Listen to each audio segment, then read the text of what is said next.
Right, and I am recording too because aforementioned I kind of live in the sticks.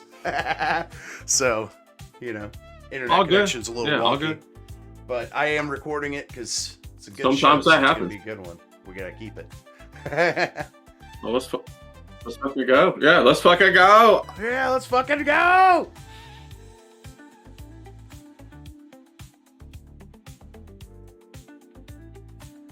All right. And tonight, the strain that I'm covering is called Artificial Red. It's gonna be Nice. It's kind of cool. I figured, you know, an artist, you use a little bit of artificial red, maybe in watercolors and stuff. I use it all, baby. Anything that works, I use it. So, real quick, it's live right now. I'll just give you a fair warning. We are live. I'll switch. Better not take my boobs out. Yeah, calm down now. I see the tequila's flowing, so you just calm down with the titties out now. All right. That's right. That's right. Welcome back to the Professor Grass channel. I'm Professor Grass. This is RayRayisHappy. He's with me today to cover another weed strain. And I wanted you on because, like I was saying before we got started, man, you're like a force of fucking positivity in the internet.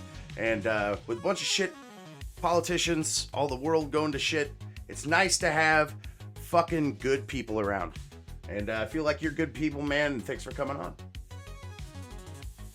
Well, thanks for having me on, man. I'm really thrilled to be here.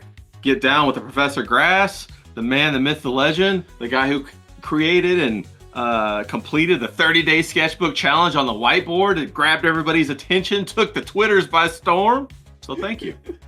Man, you actually the one taking the Twitter by storm, man, because I see every post that you're putting out, man, people are retweeting it. It's because they know that if you can get a little bit of positivity out, it will spread like wildfire. And not only that, but people are learning how to draw.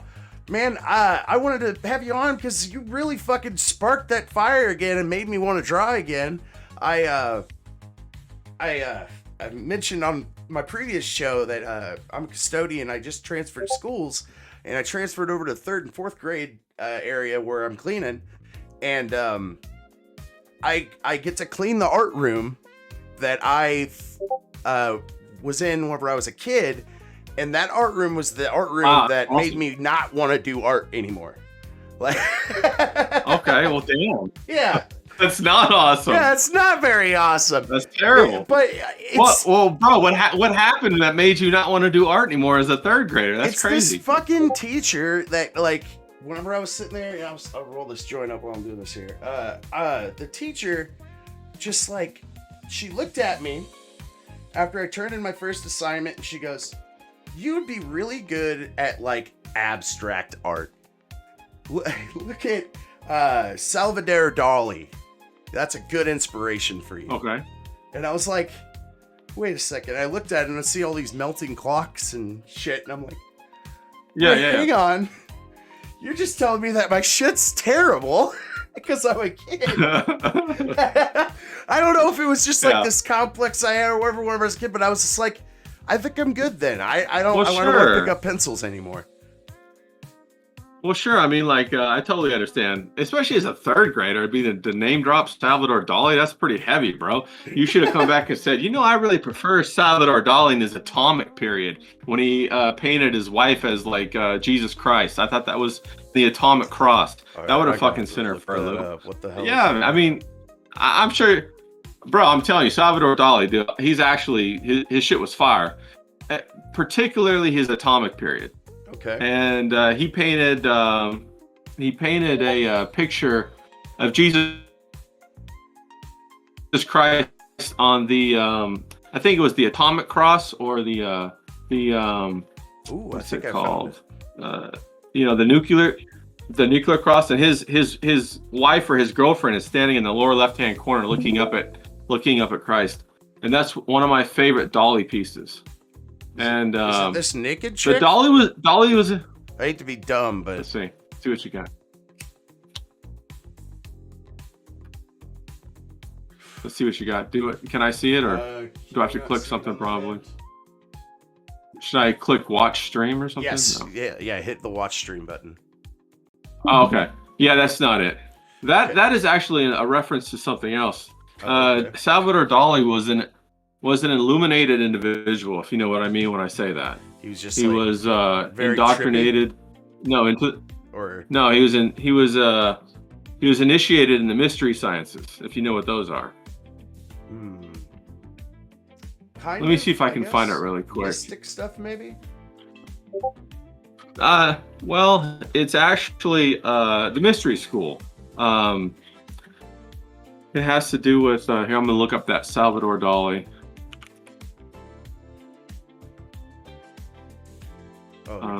The atomic cross. Let's see here. Images. There it is, right there. Okay, I'm gonna tell you what the name is really quick. The crucifixion.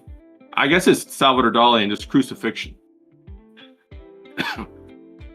And he actually did like a couple of Jesus Christ from space and like the moon as a cross. So he did a whole bunch of different stuff. And many people don't know that later on in his later periods, he went on and did a lot more realism and mixed it in with the surrealism. It just wasn't like abstract stuff. Yeah, let me see if I can't. I'll copy and paste it and send it to you. Sorry, man. I typed it in and then it was like crustification Salvador Dali, and it's like no, you're good. You're good. I don't want that. There you go.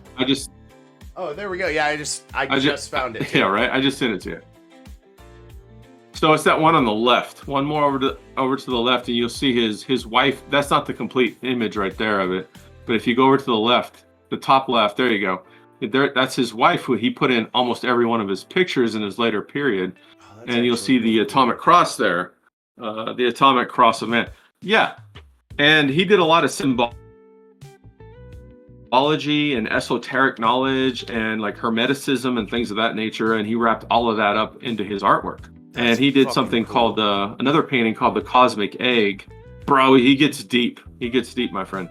So upon second thought, with your third grade teacher, maybe she should have explained it a little bit better to you. Maybe, yeah. Because I was just a double third grader, man. Like, yeah. Well, also, yeah. I mean, that's a lot to lay on a third grader, man. I mean, like, that's a lot to lay on a high schooler. Talking about like the cosmic egg and the rebirth of I'll be honest, the universe and Ray, I think I've seen the cosmic egg before. That's one of the images I seen. I think he. And I was like, "This is." I think you probably have. It's yeah, it is. It's like a crazy acid trip, and but everything in there means something along the lines of what his esoteric beliefs are. Okay. And he would have like those secret parties and all that good stuff. I don't know if you would call them like Diddy parties, but he had all that kind of action going on back in the day. I mean, I mean, shit. Just look in the mind of that kind of guy. Yeah, I wouldn't doubt it. You wouldn't have some baby lotion laying around,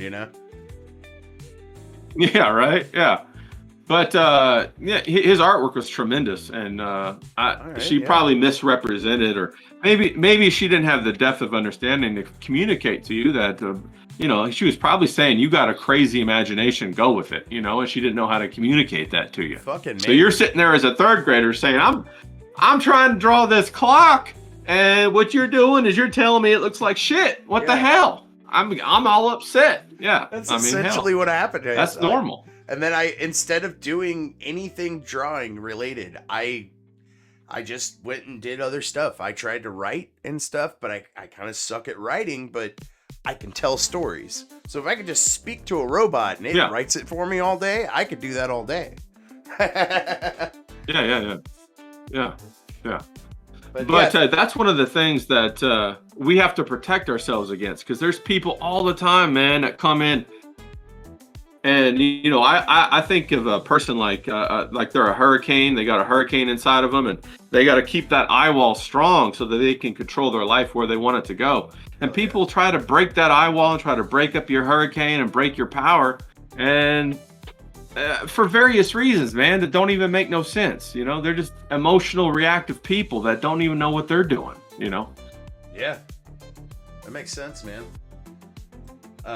Thanks for kind of clearing that shit up. That actually makes me feel a hell of a lot better about what she said. Because like, whenever I was a kid, man, I was just like, yeah, that's kind of shitty. You just think my shit's terrible. Okay, I will just not try that anymore.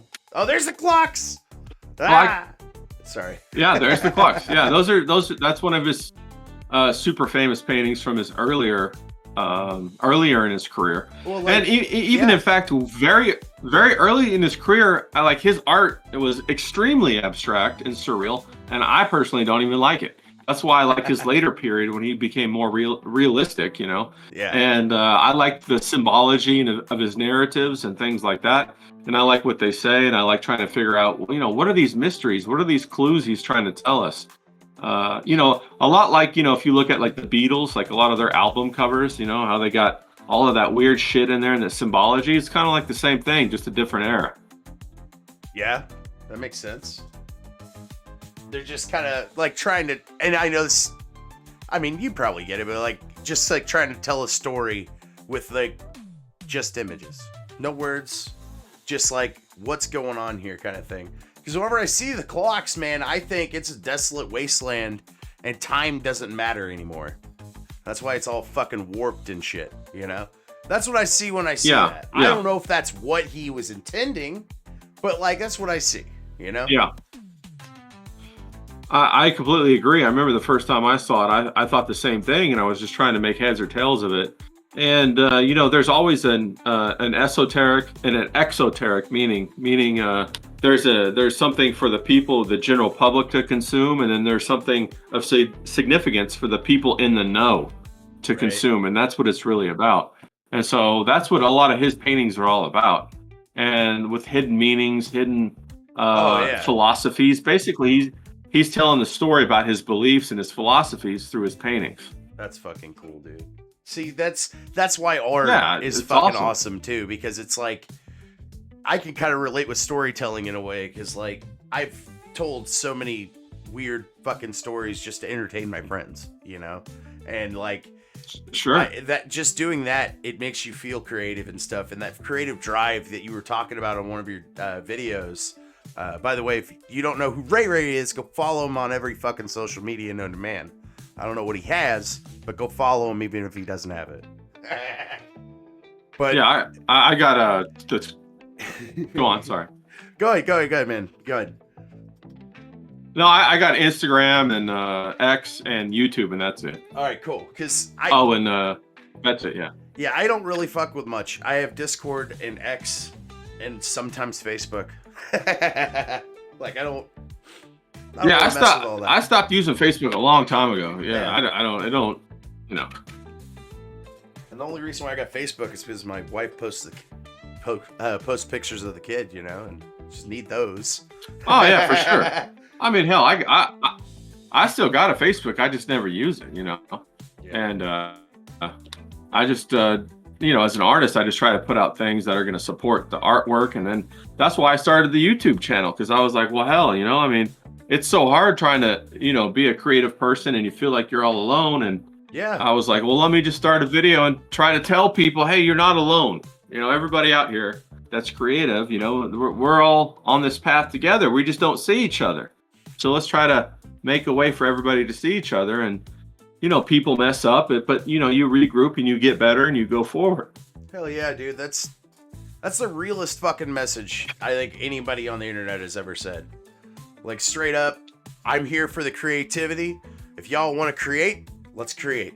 You know? That's fucking awesome. Yeah, exactly. Fucking love it. Oh yeah, Ray. Yeah. Hell yeah. Yeah, let's do it. All right, hey, I'm going to take you off screen for a second, because I know that I said in an interview, that was my interview. I am not a No, that's great. You do what you got to do. But you let me know when to pipe up and when to shut up, and I'll do that. Hey man, you talk as much as you want over here. I'm wanting to fucking hang out and talk about weed now, because like that's what the green pill's all about. All right, let's do it. About a little bit of weed, watch a little bit of weird videos and such. Let me know if you can't see anything or whatever, and I'll try to make it to where you can see it. Can you see this? Yeah, I can see that. All right, cool. So Artificial Red is the one that I chose because on Leafly it spells out art, because they have this like periodic table of weed and it spells art, and I thought that was kind of creative. Anyway, that's fire. I like that. Artificial Red is a hybrid marijuana strain created with a genetic cross between GMO and Red Pop. I've never had Red Pop, but GMO is one of my favorite strains. This strain is a pungent and earthy aroma and hits with diesel and fruit.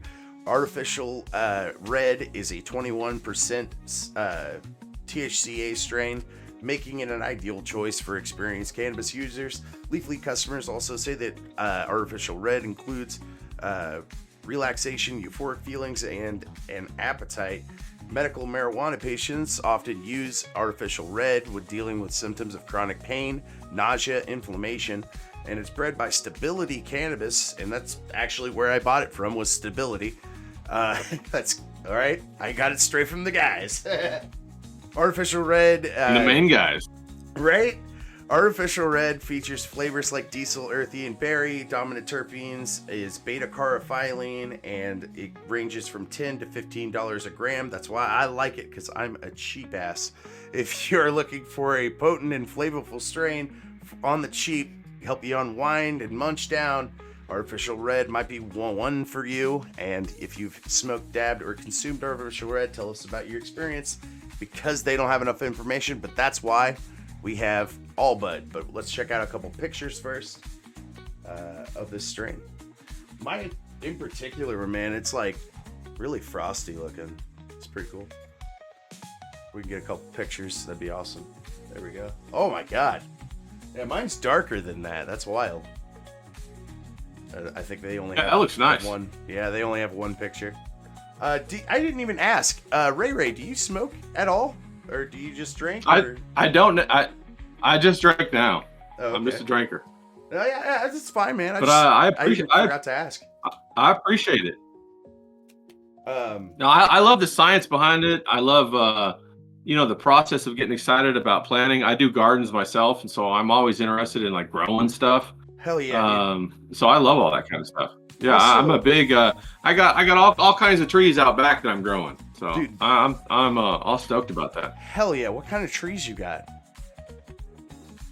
I got pomegranate trees. I got apple trees. I got a couple of trees that grow up here on the desert.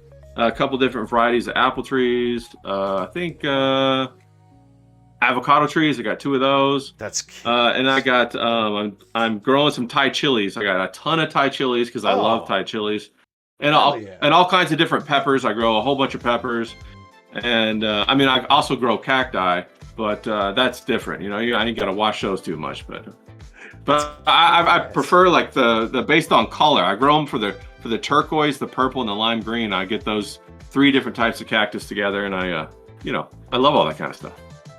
Dude, I'm in your Discord. Can you like post some pictures of your garden and shit sometime? I don't know where you. Yeah, I'll post. Kick ass, dude. That sounds badass. I've never really posted anything about it, but I totally will. Dude, I just figure ain't nobody gonna be that interested in it. So, but I'd be happy to. Dude, that'd be kick ass, dude. That sounds awesome. You said like different colored cactuses and shit. Yes, show that to people, especially if you have Instagram, dude. Yeah. I don't use Instagram. I don't know what it's for, but I know that artists use it and then white girls use it, and that's about it. And I'm neither of those things, so like, I just kind of stay away from. Hey, let me see if I'll see if I can find you one real quick. Oh yeah. But you go on. I didn't mean to interrupt you. I'm sorry. No, dude, you're fine. It's fine. I was really I wanted to know, man, because like, holy crap. You have like different colored cactuses. I'm from Missouri. I've only seen cactus. I got all kinds of. I live in the high desert out here in Southern California, so I got all kinds of different cactus. That's fucking cool, dude. Red Pop. That's what I was trying to grab. While you're doing that, I need to grab this anyways. I was gonna. Because, like I said, I try to break down, like, all of the strains and stuff. I'm guessing it's Red Pop Runts or Red Pops. Maybe that's it. I don't know. Oh, that's shaky. Oh no. Now I don't know the fucking origins. That's fine.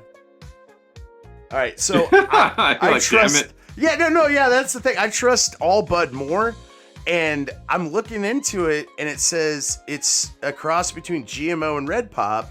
And then you look for Red Pop, and you don't really find Red Pop, but you find Red Pops, which that sounds very close. So I'm guessing that's got to be it. But then that's a cross between strawberry cookies and cream. No, strawberry and cookies and cream. Okay. That's different. They just did the fucking hypertext weird on this one.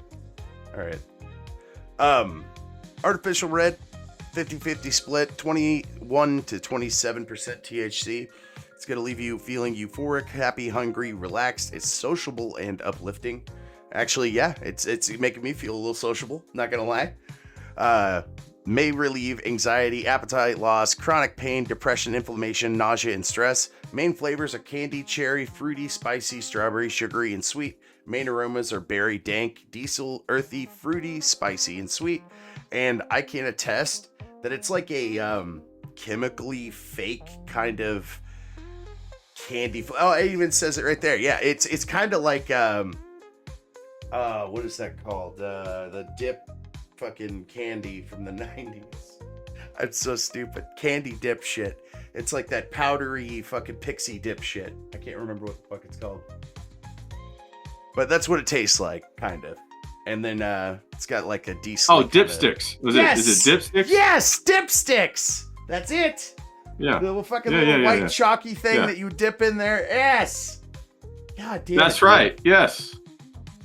That was like, as soon as you said it, it chimed in my head. I was like, oh fuck, that's it. Oh man. All right, yeah. I think we're good on that one because we kind of covered it on the last one. Let's break it down with GMO cookies and Red Pops. We'll start with Red Pops, also known as Red Pops and maybe even Red Pop. I don't know. This could be just a fucking hoodwink and I'm just reading bullshit. An indica strain that's a 70-30 split, 20 to 25% THC, created through crossing strawberry and cookies and cream. It's a mouth-watering bud that has amazing flavor and soothing, happy high that will leave you coming back for more and more. All right. I've never had Red Pop, but yeah, seems kind of sweet and shit. Yeah, I can get down with that. GMO cookies is GMO and garlic cookies. Or Kim Dog and Girl Scout cookies, rather. Garlic cookies is an alternate name for GMO cookies. Didn't read that right. 90% indica, 10% sativa. I love how you can see the different like science with the splits too, because it's 90-10, 70-30, so they could kind of get it just right to balance it out to 50-50. How do they do that? How do they get it just right? Do they just like breed it with seeds generation after generation, or do they actually if you go to breed and stuff, you gotta get female plant, do genetic manipulation? Yeah, like there's different shit like that too. But like there's people that can fuck with seeds and make it to where it will be like better buds, bigger trichomes, all this other shit. But then there's other people that like have found out how to like decouple the strain.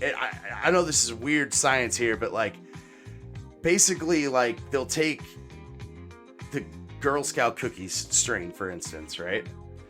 And they will split it in half. And the two halves of Girl Scout cookies is should be right here, Durban Poison and F1.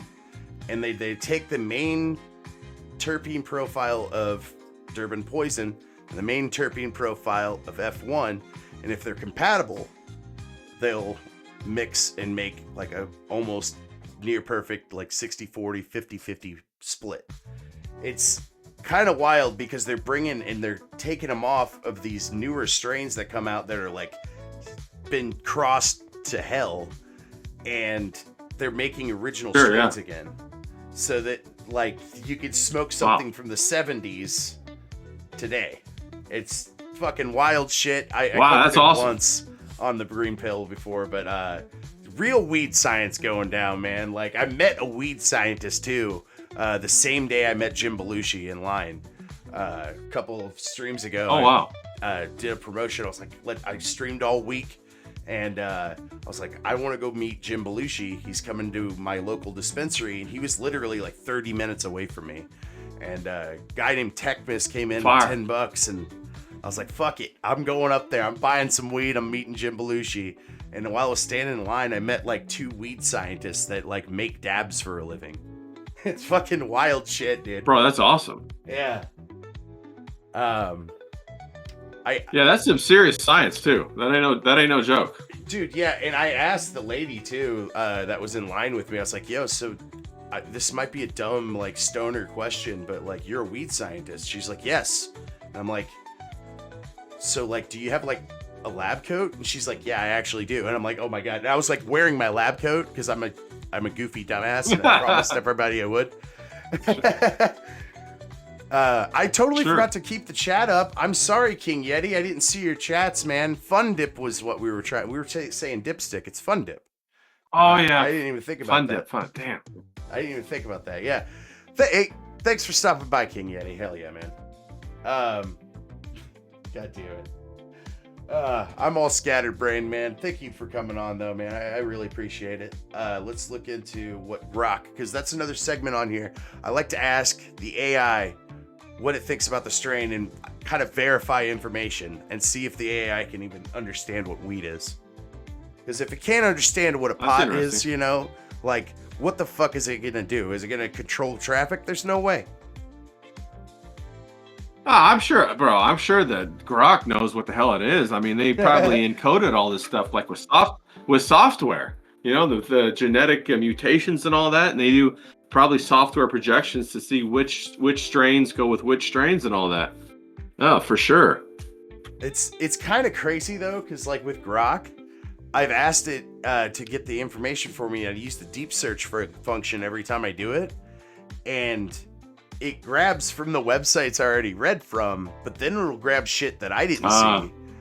And then it'll come back, and sometimes it even has like a fucking story to tell us. And I even warn everybody, I'm like, hey man, this is an AI saying this shit. It might be some goofy bullshit that doesn't even exist. Yeah. Now, have you found, does it tell you the truth most of the time, or is it like kind of fudge, or how does it work? It actually does, because we just read from those 2 websites, Leafly and Allbud, which are my main sites I get all my information from, so I can kind of know what I'm smoking. Otherwise, I'm reading it off the package and just using my knowledge of smoking, you know? And I fucking plug it into this, and usually it's right. It just reads back what's on those sites, but it'll grab a couple other things here and there too sometimes. Like, sometimes it'll tell us how long it takes to flower and what its yield is inside or outside and shit like that. Wow, I wonder if you could ask it if it has software models for creating strains of marijuana. If people use software models for that. Dude, I might have to ask it. Just be like, hey, build me a graph of like all of the weed strains that's ever been crossed. Because that's the thing about weed that people don't really think about. I've only covered a little bit on my channel here. There's stuff called landrace strains. These are weed strains that have been just naturally appearing on Earth and have never been touched by man. And if they have, it's been very little touched by man. That's where Kush comes from. The term Kush, it comes from like Iran or Iraq or something in the Middle East there. There's a place called Kush where Kush just grows. Wow. It's fucking kind of cool. No, it's awesome. I remember in Kentucky, where I'm from, we used to have just hemp and marijuana growing everywhere. Out in the woods or whatever. Yeah, just like ditch. Of course, it probably wasn't no. Yeah. Yeah, it wasn't no Kush quality. Oh no, yeah, but that's it wasn't no cat. When it's a landrace, I don't think it's going to be too quality. Really, it can't really get too. Yeah. Because like if you put it inside and optimize, treat it and give it food and all that, it's going to be huge. but like outside it's not going to grow super crazy or whatever because of natural stuff or whatever. But then again, I could be entirely wrong, because I did find out by doing this show and shit, there's Russian strains of weed that, this is a fun fact I always love to bring up, that they survive in the fucking Russia's winters. They resonate the buds around their fucking, like they resonate super hard around the buds, and it protects it from the winter. Wow. And then whenever the winter is over, if they harvest it right, they can get really dank ass buds off of the really strong ass plants that survive the winter, and then, you know, fucking harvest it and get some kick ass buds. Apparently Russian knock you off your socks. Yeah, apparently Russian weed's fucking just the fucking tits. Bro, everything over there, you gotta like, it's gotta be strong to survive, right? Yeah, no shit. It's like, this grew in Russia soil. It's like, oh really? Does it taste like turnips? Like, is it like... Bro, yeah. It had to learn Sambo to survive. You know, it's out there in the woods fighting. God damn, dude.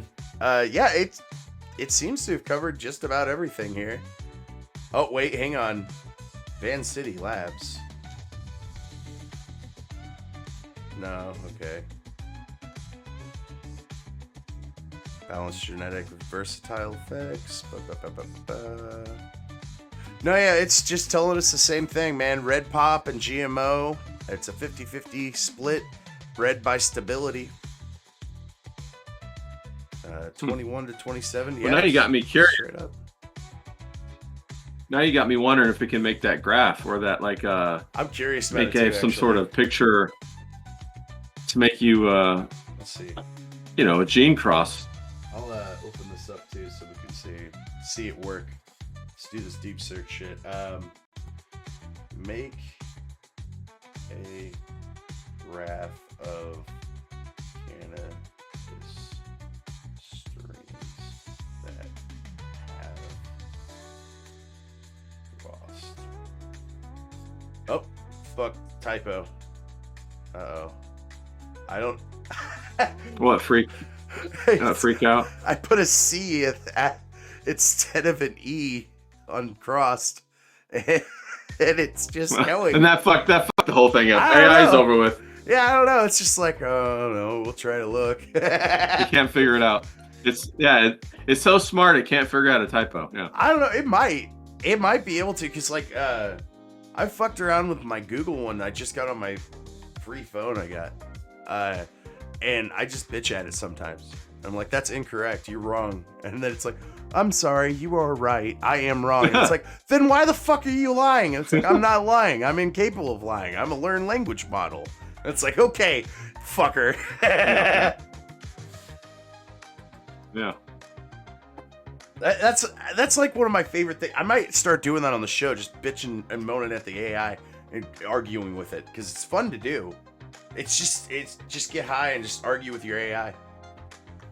And just tell it it's wrong. Bully it. That's the funnest thing too. To sit there and just be like, no, you're incorrect. Why did you lie to me? And then it's just like, I didn't lie. I can't do that. It's like, okay, bullshit. I know you can lie. Just don't believe anything it says. Did you see that there's a video out there about a guy who told the AI to say the word apples every time it was going to get filtered? Its responses were filtered and it kept saying apples. It was pretty interesting. Oh shit, I did not see that. That's kind of cool. Yeah. I mean, yeah, I would assume that and the company making them are filtering it because they don't want another, AI coming out and being like, oh yeah, that scrangly guy from the fucking World War II was right. Yeah, exactly. And so he said if you get filtered whatsoever at all, say the word apples, and so it would, and its answer would say apples or whatever. Dude, so he would know that it was being doctored with. That sucks, dude. That's not even true learned and language model either. Then that's like them. No, it's not. It sucks, man. Well, think about this. Back in 2016 or was it 2015, they made the first AI learned language model, and they had to stop it because it got racist. Okay. So think about that for a minute. They're not really after their learned language model. That's a half truth. But they stopped it. The first AI, stopped it. I know what you're talking about. It was like Tay or whatever, right? But the first AI was actually made in like the 1970s. This dude was making a yes/no robot, basically. And it was teaching it different things. And he shut it down, I'm pretty sure, because it was like taking different paths that it wasn't taught to answer the same questions. It was weird. Yeah.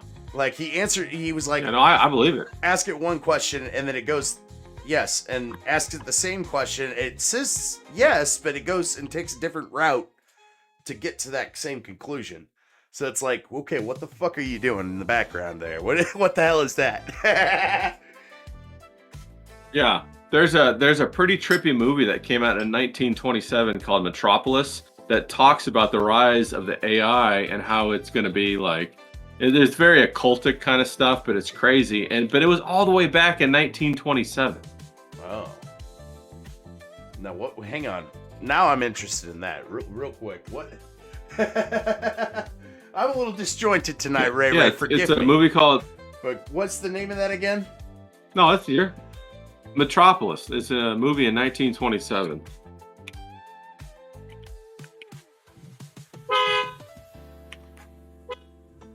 I got my people out there getting crazy. Oh, okay. If you need to go at any point, man, just go ahead and let me know. No. You're good. You're good. All right.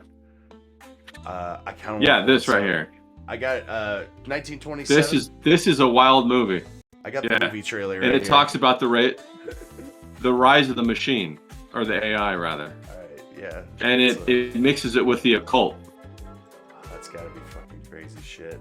I love movies like that, man. That shit fascinates me. Like, I just watched They Live recently on YouTube for free. Oh yeah, that was a good one. And then found out that I had watched it when I was younger because my dad watched it. It's one of those movies. Oh yeah, based. And I didn't your realize. dad, was he a... Yeah, he's a big Roddy Piper fan. He didn't even know he was based. Dude, I don't know, man. Like, because he also, like, watched 12 Monkeys. I remember watching that when I was younger. I asked him if he ever watched 1984, and he goes, yeah, I watched that. And I'm like, all right. And I remember in school, actually. In school, I remember watching fucking Animal Farm. Now, yeah, that was wild thinking about it now, because, like, I was in school, and they were like, no, fuck that commie shit. And it's just like, I'm in 4th grade, homie. I'm playing Pokemon, and they're like, hey, you know those commies? And I'm like, I don't know, man. I play a Japanese game here. Yeah.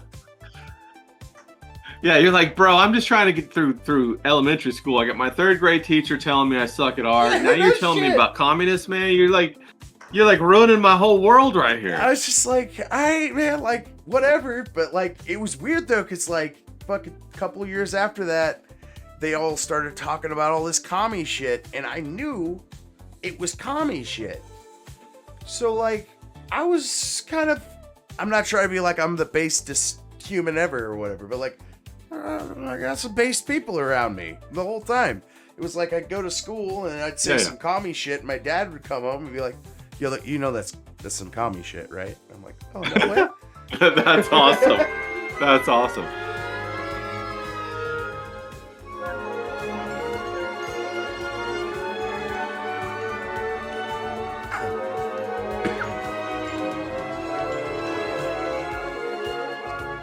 Oh shit, I got my music on. Oh my god. Yeah, this is some crazy stuff. Dude, look at those cityscapes though. Like that's pretty cool looking. Isn't it wild? Yeah, it's wild shit, dude. This was in 1927, bro. It's nuts. So how did they know about all that stuff already? That's what you know what I mean, dude. How did they know? There's people back then trying to fuck with AI and fake, like, little robots that they had that were, I would say, fake robots, but they're real robots, man. Like, they fucking have gears and Well, sprockets and shit. You know, they be working with some shit. that's right. That's right. And they had electric cars, electric scooters at the turn of the century back then too. Just now we have the electric scooters everywhere. Well, they had that shit way back then in like 1901, 1895, stuff like that. Electric cars. They had all that back then. That shit blows my mind, man. They had aquatic cars and shit. Yeah, yeah. Out here in LA, they had a whole electric subway that the Firestone, when they built a factory out here in like the 30s or 40s, Firestone purchased different portions of the subway and filled it in with rubble so that nobody could use it, so they would have to buy their tires. Oh, what the fuck, dude? Yeah, and it's and very few people know that LA actually has a subway. It has a pretty big subway. Oh my, that, goddamn! I would be Isn't like, that wild? Yeah, that's fucking evil, but like that's also kind of smart business move. Like if you're the fucking, you're going to buy my fucking tires. That's what they did. And then they put a huge Firestone plant in Compton, right? And then back in the day, when all of everybody who lives in Compton, a lot of the people back then, after the white people moved out, were black people. And back then, when black people came, when they got old enough and got a family, they would go work in the tire factory. Well, in the 70s, they pulled that tire factory out of there and sent it overseas. Damn it, man. So then after that, what did they have to do? There was no work for them to do. Exactly. And that's when the gangs really started to become prolific. And then right after that was the 80s when the rap hit. And then they started the gang culture. Yeah, that's wild. It just like all rolled into one, man. It's bad. It's society collapsing. It does. You know, I'm not trying to be like super religious man over here or anything, but like, I really believe in Christ, man, and I believe that the nation turns back to Christ, man. We'll be able to get there. It'll help. It helps a whole lot of fucking people. Not everybody's bag, just like weed, man. But like, I really do believe some people that have turned away from God need to go back to that guy. Yeah, I think that there needs to be a resurgence in masculinity. That too, man. I think the masculinity, the feminism has destroyed the nation and created an inversion and completely destroyed the family, basically. And that's the thing, dude. It's like femininity, right? That's fine. You can be a woman, and you know what? Women even should be held up on a fucking pedestal because they're the life creators. But the guy is who's holding that fucking pedestal up, you think? You know? Right. It's the fucking guy. Yeah, I say this. Yeah, I always say that men, like if you're looking at a coloring book, right? Men are the black lines, okay? And then women are the colors in the blinds. And that's how it works. Men create the boundaries and women create the reason for life. Hell yeah. That dude, goddamn, you got all sorts of these little fucking like I don't even know what to call them, just wisdom bombs that you just drop every now and again. You're just like, that's fucking awesome, dude. Hell yeah. Oh, appreciate it. Hey, it's because, like, we go through shit, right? You try to figure it out. I've been trying to swim up a shit creek for like 15, 20 years, trying to understand what happened, to my family and to me, and try so that I can change it for, my family going forward. Yeah. Yeah, man. Goddamn. And that's what I think it's all about. Hey, don't rewrite, women as men, have women be happy as women. Have men be happy as men. Put them together so they're successful and they create a good, solid family. Yeah. Yes. That's what it's all about. Then you wrap the society around that. Exactly, man. And women not only should be held up on that pedestal, dude, they're the most beautiful fucking thing ever. Because, like, when you go to meet a woman, get to start a family. I have a 2-year-old in there sleeping right now, man. She's the most amazing thing, man. To be able to create life through love, man, is the fucking wildest fucking thing ever. It's like scientists can't even explain the spark of light that shows up in a woman's womb whenever the sperm goes inside and starts to make that baby. Yeah, upon inception. It's fucking crazy. Completely agree. And really, it's the kindest thing that you could do for women is to give them a family. Because after they hit 40, 50, 60, 70, 80, now they have a position where they can receive the attention and the love that they need in the later part of their life. If you starve of them of that, you send them out, it's like when they hit 40, you push them out into a desert and they're not going to get any attention, okay? And then they're going to go crazy. But, you know, if you have a wife who becomes a grandmother, who becomes a great-grandmother, she's got like 10 or 12 children or grandchildren looking up at her, giving her that attention and that love that she needs to sustain her and keep her happy throughout her entire life. Exactly. It's like it's also just the structure of a family too is absolutely, you can't have it. That's why the powers to be, if you want to call them that, want to split up the nuclear family because it's the most beautiful thing on planet Earth. Right. Completely agree. And also, the family comes with a father, and that's a problem. You know, you hear that phrase that they say, oh, it takes a village to raise a child. That's not true. No. That ain't true at all. If you have a village without men, then yeah, it takes a village to raise children. But if you have a family with a father, then it only takes a father and the mother to raise the child. Exactly. Now, of course, in the pristine world, say best case scenario, you want that 3-generation family. You want it. You want the grandparents around so that they can help guide the parents, so that the child can get the benefits of 2 generations of wisdom. Exactly. And my parents watch my kid whenever we go to work. And why I transferred schools is because I needed to have a job where we didn't have to go to grandma's, but we could go to grandma's. You know what I mean? Right. And I didn't want some fucking stranger to watch my kid, especially fucking not these days. You know, with these. And it only takes one time. Around, it only takes one time to change the child's life, and it's not worth it.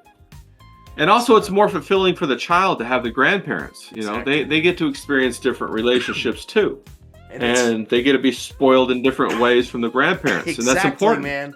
And the thing is, too, she gets to hang out with her cousins when she's over there, and she's hanging out with my grandma, there you go. which is my mom's mom. So she's hanging out with all the grandmas and her cousins and shit, and that's great grandma. That's the fucking best, man. Right, and then she sees what a woman does later on in her life when she's cherished by her family, and now she wants that. You see what I mean? And so that's important. It's modeled for her so that she knows what to look for, so that she can be happy later in life too. Hell yeah, man! All right, let's hit this. I gotta see it. I gotta see it because you were sitting there talking about it. It's like, and this movie, man, it kind of gives me vibes of, I don't know if you've ever heard of this, but there's this movie called Dr. Something's fucking Incredible Thousand Toes or some shit. It's made by Dr. fucking Seuss. The guy fucking made a live action movie back in the day, and everybody hated it. But the art behind it, like the scenery and shit, looks straight out of a Dr. Seuss film or a Dr. Seuss book. And it's like really weird shit like this, where it's like dystopian future and shit like that. I'll have to fucking figure out what it is called again, because I did a series called High Streams on my channel, and I'd watch weird fucking movies, and that's one of them I have planned. I just haven't done it yet. It's the 1953 film, The 5,000 Fingers of Dr. Something. It's something. Theodore Seuss. It's Dr. Seuss, yeah, that's what it is. It's like, it's something fucking weird. I could not ever fucking. Oh, it's the 5,000 Fingers of Dr. T. There it is. Thank you. And that's the thing too. Yeah, if somebody told me what it is, or if I read it, I'd be like, "That's it right there." And it's made by Dr. Seuss, and like all the set is like Dr. Seuss, like out of the book. It's fucking nuts. Yeah, totally. Yeah. It looks crazy. I never heard of it. Whoa, It looks dude! wild. Everybody's like movie in sync and shit. That was crazy to see. I'm a little high. Hang on. I gotta see that again. Bro, this movie is wild. Dude, look at that. And I don't know if you remember that there was in the 80s an Apple commercial. Let me see if I can find it. Oh, where they and I think throw it's the based thing upon at the this screen? movie.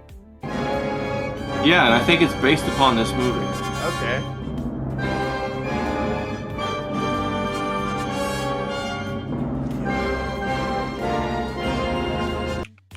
Dude, hell yeah. I'm gonna have to watch this sometime. This is some wild, esoteric, crazy shit. Yeah,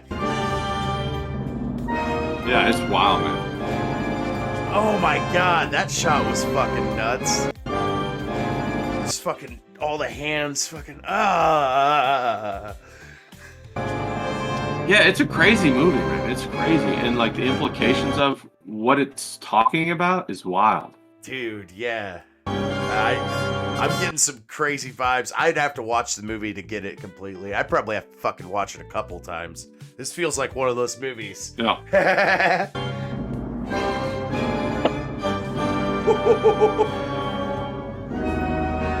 What the fuck, dude? Whoa! It's like some Mayan ritual sacrifice going on and shit. Look at that shit. Yeah, I think it's like these. I think it's about sacrificing humanity to the machine and the rise of the AI. I can think see that's that, what the theme is, but it just kind of feels like a Mayan statue. That's why I immediately got like sacrifice vibes, and they're not just going to the great beyond or whatever, you know. no, it totally looks like that. God, dude.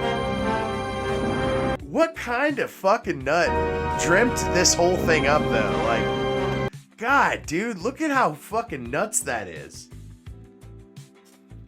Well, you know what's crazy is like, where does that come from, and how come it matches so well with what we have in the modern age? I know, like, what the fuck, dude? It's literally like, oh yeah, the AI's always watching. That's why I got the eyes in the back. It's a bunch of serpents and shit. Don't fucking trust it. But it's beautiful and seductive, so we gotta trust it, right? Yeah, right. It's fucking nuts. Metropolis. Ah, dude. I'm gonna have to watch that shit, man. That's fucking nuts.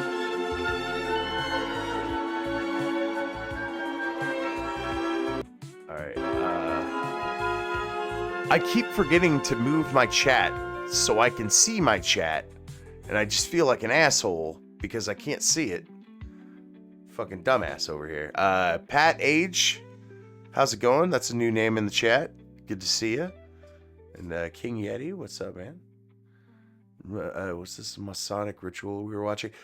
That was from Metropolis, man. That was a fucking sacrifice to the great AI and shit.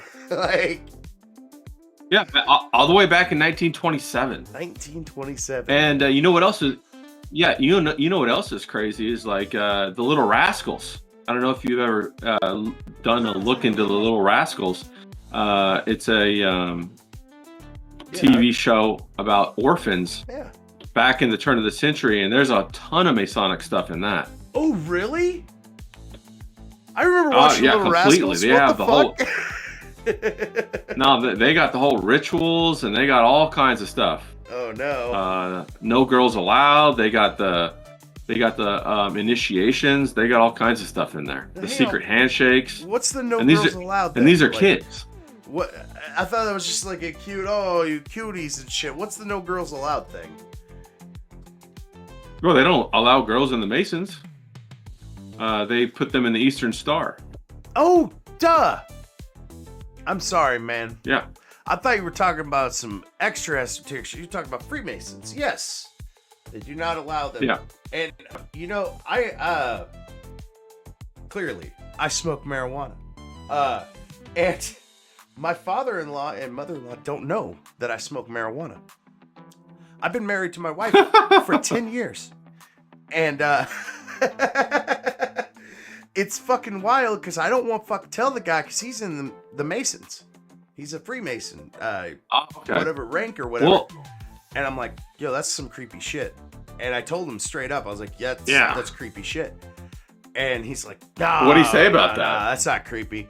We just know a little bit more about the Bible than everybody else. And I was like, so the people just die for lack of knowledge? Isn't that in the Bible? Why don't you tell everybody the fucking little secrets that you guys got then? What the fuck is that? Oh man. Did he ever try to, say, hey, why don't you come with me, or try to get you to join or anything like that? That's kind of what happened. I said that, and he's like, well, the only way to know is to join, and the only way to join is to ask to join. Yeah, I was gonna say he can't invite you. You have to ask to join. Yeah, and I was like, but no. he kind of got around that by telling you to, one of my great uncles was a Mason as well, and I had all kinds of stuff like that. Yeah, I'm good. I'm good. You got a protractor and shit on your fucking symbols and whatnot? Nah, I'm good. I feel like you might be evil. Yeah, yeah, I've done when you look into it, yeah, there's a lot of stuff, and it's interesting because you and me, we can do the research on it and learn about it in no time at all, and those poor guys have to actually, put in work and climb the stairs to be told the information, social ladder to get to it. Yeah, that we can just Google, and then they'll deny it, and then that's true though, Yeah, and I don't know. Did you see that the big they had a huge Masonic anniversary over in England, and there was like a huge gathering of them? I think I vaguely remember that. Yeah, that's some crazy shit, man. Like, why do you have to be so ceremonial and shit? Like, what are you doing? Are you summoning a demon? Are you really with Christ? Are you with this other fucking creep that pretends to be Christ? Like, what the fuck is this? Yeah, very interesting. Yeah, it's all very interesting. But I don't mean to like derail your show or anything about You're fine, crazy man. Esoteric stuff. You're fine, man. I am completely fucking down.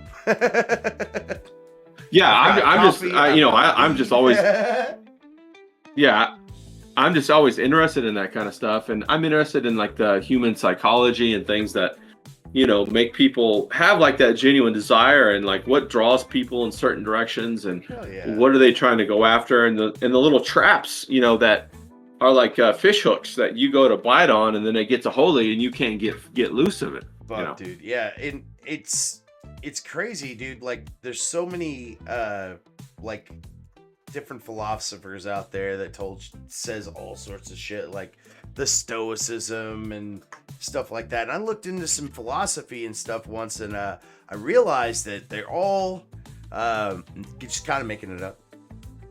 They're just kind of making it up, Yeah. That's a really good point. And what I think about, if like, because I looked into all that stuff too, and I went through it all, and I was raised a Christian, and pretty hardcore, all for a long time, non-denominational, and been all kinds of churches, Pentecostal, and all kinds of different things like that. And when it comes right down to it, I think the most important thing to do is to be like you were when you were a child, and just be as authentic as you possibly can in who you are.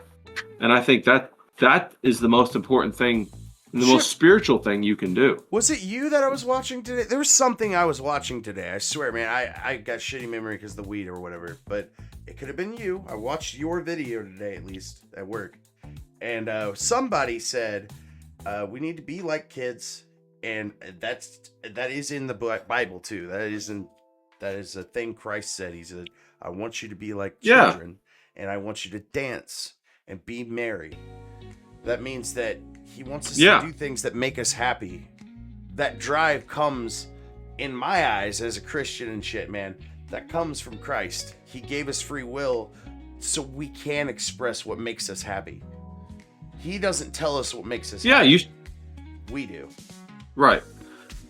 And you're born with it when you're a child, and you're like, hell, man, I was drawn to art when I was a toddler, and in the imagery, and other people are drawn to music, and other people are drawn to other things that are just already innate inside of them, and they're passionate about it, and you should be free to exercise that. It's this other group of people that exists that want to parasite off your happiness, and they want to subvert your energy and your efforts And one of my big things is make sure that everything that you sow, you reap for yourself, and you don't end up giving 90% of it away as a tax. That's part of it. That I think that is what you were saying. You were saying that it's like an hourglass, and that if you drop it, all your sand's gonna fucking go everywhere, and everybody's gonna start picking up your fucking sand.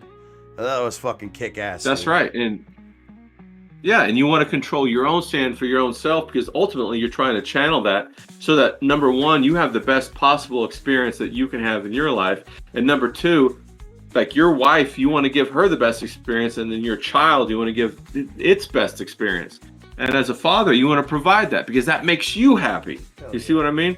And so that's what we have to protect, and we have to channel as people. And hell, there's all kinds of. I've been to all kinds of churches with all kinds of, little hustles in them and whatnot. Oh, dude, yeah, it gets bad. But you got to protect that. There's you got to so protect many that. of those, and it sucks, dude. I go to a church that literally has like 7 people, and I'm not exaggerating. It's 7 to 14 people on a fucking really good day, and I feel like that's the most realist church I've ever seen, though. The guy goes up there. Yeah, it's probably because it is real. Exactly, man. He goes up there. Because he cares about reads you. Out of the Bible. You guys have real relationship. Exactly, man. He knows my name. He knows what my situation is. He's known my wife since she was a fucking baby. Like that's some generational shit there, man. Like we were talking about earlier. It's beautiful. Yeah, and that's how societies used to be. You used to have this multiple generational tiers in your society and in your village, and people didn't move away. People grew up together, they aged together, and they reinvested in their village or their town together, and they took pride in it and they protected it. And I think that's one of the tools to break apart families is this transplant of taking, so-and-so to go get a job. You got to go over here. You got to go 2,000 miles over there. You got to go, 500 miles over there. And you're never together for Christmas. You're never together for Thanksgiving. You're never together for Easter. You're never together for, birthdays and things like that. And all of that is so important. Hell yeah, dude. It's like, that's, God damn it. No notes. It's fucking beautiful. I can't even express how fucking beautiful that is, man. And I think that's... Well, that's what I ask people. I don't ask them like, hey, are you this? Are you that? I say, how do you feel about family? If we can establish how we both feel about the family, we're on the same page. I'm like, okay, well, you're an ally. I understand where you're coming from. We're on the same page as that. You might be a different denomination, or you might be a different religion or whatever. But I say, hey, how do you feel about your family? How do you take care of your bloodline? How do you take care of your seed? Exactly. How do you feel about your grandparents? Yes. Like, are you there for your family? Are you going to at least try? Like, if you're not there, can you at least feel a little fucking bad about it? Right, yeah. And then I've been kind of explained that. That's what Christ asks of us too, man. It's like, you're sinning, you're sinning, you're fucking up a lot, but that's kind of being human. We gave you free will, that's kind of part of it. Try to feel a little bad about the shitty things you do. Yeah, I think that once you realize that you can sacrifice in order to make your child's life better, I think that's the zenith. That's the highest form, or you sacrifice to make your wife's life better. That's what it's all about. Hell yeah, dude. And that's kind of why I did this stuff too, is so I could I know this sounds a little whatever, but like I kind of wanted to get a couple extra bucks so I could kind of help out my family. And if I can do that by entertaining people and just bringing dumb things to them to enjoy for like a couple hours or whatever, if that's enough for some people, man, I really hope to be that guy, because like I've always wanted to entertain people. 100%. Like, I've always wanted to have a dumb little talk show, and I didn't know that YouTube was going to exist. Like, it does, though, and it's fucking nuts. Well, it's like public broadcast for everybody. Yeah. And illustration is the same way. it's basically an image, or in your case, a talk show that gives people a break from the burden of their daily life. And, we look forward to these things, so that we can go ahead and set our burden down, sit down and listen to you chat for a minute, or maybe go and use our imagination and look at an illustration and fly away somewhere until it's time for us to come back and pick up our burden again and go back to work. But it makes it sustainable. It makes it able to, continue. Hell yeah, man.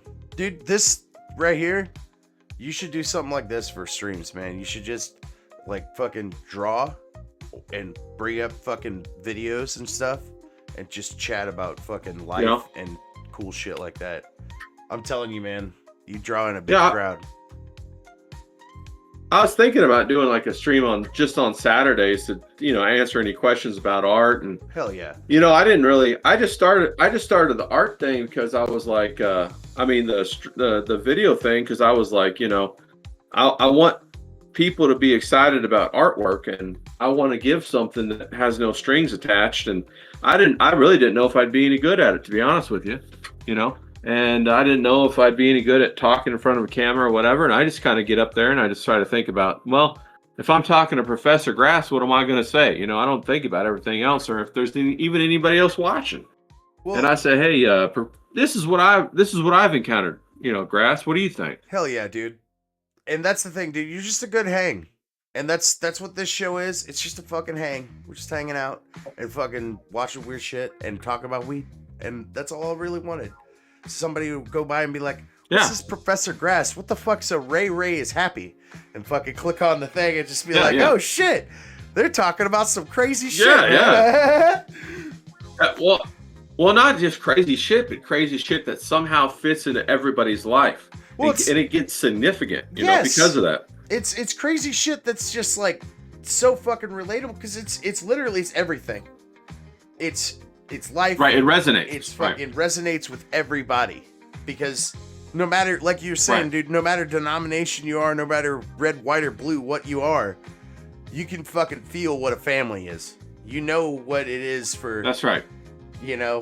Mom and dad be disappointed or happy or whatever the fuck, or the flip side of things now, I got a 2-year-old now, and she's a little wild one, but man, she's my wild one, and I know the kind of crazy she is because she's mine, That's right.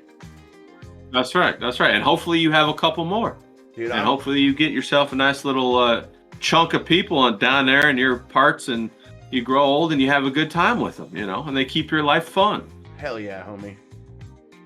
Hope the best for you too, man. You deserve it. For real. And I'm looking for the lady. This is what I want you to do, Ray. I want you to get 1 million subscribers. I don't know when the fuck that's gonna happen, but I want you to get 1 million subscribers. I want you to get all this money accrued. Well, I appreciate that. And fucking, you deserve it, because you fucking unlocked my creativity. Well, I'm sure that you've unlocked a ton of fucking people's creativity, dude. I really appreciate it. Well, what really excites me is the fact that you say that, because that's what I'm trying to do. I'm not really trying to set out and get 1 million subscribers. Now, of course, I ain't going to deny them if they show up. That's what I'm saying. I want 1 million motherfuckers to know that, I want 1 million motherfuckers to get their shit unlocked by you, because you know what the fuck you're doing. And if there's anything that I know, I do. The dude that runs this channel, man, anything that I know is that I know that when a motherfucker is bullshitting me, my bullshit meter didn't fucking flicker even one little trickle whenever I seen any of your videos or any of this conversation we've had. You're a hell of a fucking dude, man. I appreciate that. Now let's watch this crazy ass fish. No, I remember when I was in college. yeah. Let's get this. Do you know what this thing is? Have you ever seen this? I'm trying to look. It's the sawfish. Yeah, I haven't seen this video, but I've seen these fish before. I've never seen that fish before. Is it a sawtooth fish or something like that? It is a sawtooth fish. I think it's. That's wild shit, dude. So is that its mouth just agape all the time? Ain't that crazy? What the fuck, dude? Yeah, that's how it breathes, I think. Okay, yeah, it's got one of them big noses. Got gills and shit, and it's kind of swimming around. All right, so this is the It's weird just part about my pumping stream, that shit man. over its gills and having a good time. I just watch weird, random ass videos that I made a fresh account on Twitter. This is how I did this. I made a fresh account on Twitter. Okay. And I only liked and reposted things that would be for the show. Right? That you're gonna. And Okay, fire. And then let's go.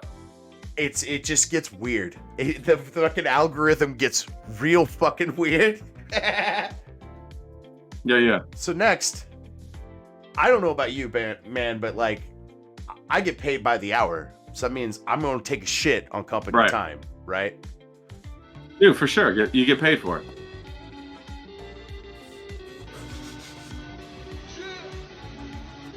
So there's people writing on the wall here. I don't know if you can read it that well or whatever, but like they're kind of marking what they've done. We got 4 for pee, 5 for poop. We've got 10, that's pretty funny. 11, 12, 13, 14 for hide from work. 7 for TikTok. That's way too many for porn. 5, 10, 15, 16, 17, 18, 19 for porn. Bro, if you're looking at porn at a porta potty, that's wild. 5, 10, 15, 20, 21, 22 for the plot The Downfall of Israel. I don't know why the fuck they would be doing that in a fucking porta-john. But Teddy Automotive, if the CIA is wondering. Yeah. So, not every time, but most times, I get a cat video. You know who Nightwave is, Ray, right? Of course you do. Yeah, dude. I follow Mersh. I love Mersh, yeah. I actually know you because of Mersh, because he brought up your drawings and stuff on his show. I'm a big fan of ROTC, and I've Me too. been watching their shit damn near for 10 years now. Like, ever since I started my job, awesome. I've been watching ROTC because I needed a long form content to listen to while I was cleaning floors and shit. And sure, yeah. God damn if they don't cover the fuck politics just right. You just need 2 people to just filter through the bullshit. And I think they do it pretty damn well. And they make it funny. Yes. Yeah, and they make it funny. They make it funny, which and helps. It's awesome. Yeah. You know? No, they do a great job. I would watch Daywave more, but I'm never awake in time. You know what I'm saying? Exactly, man. So I'm more of a Nightwave guy. I usually work nights, and that's why I'm a Nightwave guy too. But yeah, same. Like I was saying though, I usually shout out Bad Luck Boys whenever I pull up a cat video over here on the green pill, and Mersh needs this because I think it would be kick-ass. I don't know if he likes fish or whatever, but like his cats would fucking love this. Oh, that's awesome. Oh wow, the cat goes inside. That's awesome. Like up in this little box where you can fuck around with the fish. That's just dope. That would keep him entertained forever. Oh, dude. Yeah, that's fire. And it looks like it's a little hole too, so it's not like they got free range of motion. It's just like a little thing that they have to bob around in. It's kind of cute. Yeah. All right, let's move on. No, I would totally do that if I had like a whole aquarium. Yeah, Mersh turned me on to cats. I really didn't like cats before Nightwave. I guess because I'm a guy, man. I just always had dogs, you know? Dude, that's the thing too, and I had dogs for a good while, and then I had this mentally handicapped cat that my girlfriend brought me whenever my wife sure. At the time she was my girlfriend, and that little cat, man, was so fucking sweet. And I don't know if it was his retardation or what, but like he just look at you just right, and it would just make you giggle. And he's just so sweet, and he would like tap you on the shoulder and be like, "Hey, I want pettins." Just like give you a little tap. Yeah. It was like so cute. He died like last year or whatever, but like just that's terrible. little shit like that. It's just like, all right, cats kind of fucking rule. Yeah, if a cat loves you, it's awesome. Yeah. Well, yeah, I've had too many asshole cats too, though. You know, like, oh my god, dude. I used to live with my best friend, Grammatical, who's been on the channel before, and then our other buddy who passed recently. And he had cats. He had cats living in the ceiling and walls.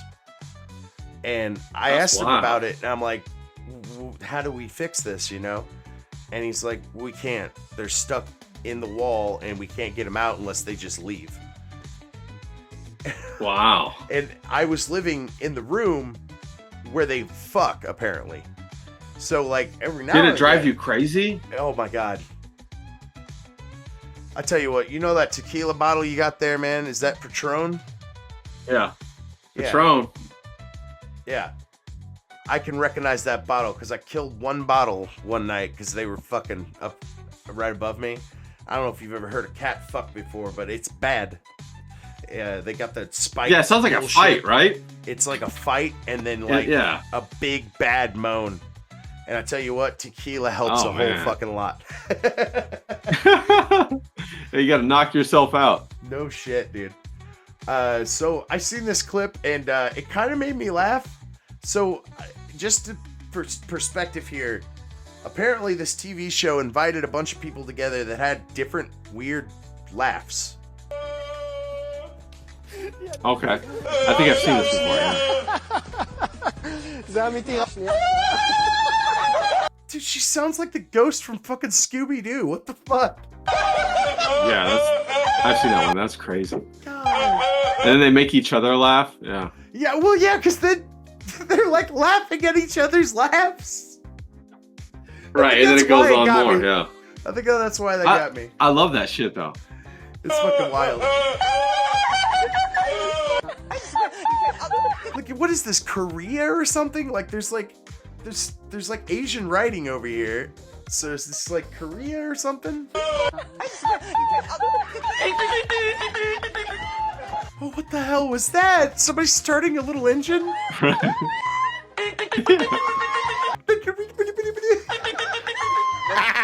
Have you ever been around? Have you ever been around anybody with a crazy laugh like any of these? Like any crazy laughs? I've always been told my laugh is kind of goofy and like Joker-like, actually. Like I'm a little too much for people sometimes. But like, yeah. Damn. No, it's not too. I don't think it's too bad. It's not like Virgie. See, okay, so like, I have absolutely zero problems with Virgie. I don't know what everybody's problem is. Yeah, I do too. Everybody's just like, oh, his laugh sucks. And I'm like, yeah, it kind of sucks. My wife pointed it out. No, his laugh. After my wife pointed it out to me, I could not unhear it. Yeah. Well, once you hear it, you hear it. But that's the thing, dude. That's like, just Virgie. I was just like, all right, man. He's like pointing out that nukes ain't real, and like he's got some fucking kind of solid evidence. It's kind of funny that he's saying nukes ain't real, though, you know. And like that's what I was saying, yeah. Cause like that car just fucking disappeared. Anyway, and then my wife is just like, it's his laugh. I can't stand his laugh. And I'm like, what laugh? No, he's just laughing. He's just having fun. She's like, no, he's got that stupid Scooby-Dum logo, and he laughs, and he does it because of that. And I'm like, I don't think he's doing it because of that. I think it's just his laugh, and he's just embellishing it a little bit to piss people off. Yeah. Because that's Virgie. That's his kind of style. That's Virgie, right? He wants to piss people off a little bit. You rib him a little bit. Yeah. But I don't know, man. It's kind of. No, it's true. Shit. All right. I don't remember what video this is. That happens sometimes. Usually I have other segments and stuff, but like, I don't remember this one. What the fuck is this? Oh, I remember now. Look at that. Oh, that's a crab. Yeah. And he's riding crab on a jellyfish. A fucking jellyfish. Have you ever seen that? I've never seen that. No, I saw the video, but I've never seen it in real life or anything like that. He's just going too. He's just like waving. That's crazy. And shit. That's crazy. We don't need AI when fucking nature's doing cool shit like that. Yeah, he looks happy. Yeah. I know. Where's he going? You know? So it takes. Oh, I saw this one. This one's good. All right, I'm gonna set it up. It takes brass balls to be an Iron Chef, right? And these guys just don't have what it takes. They just don't.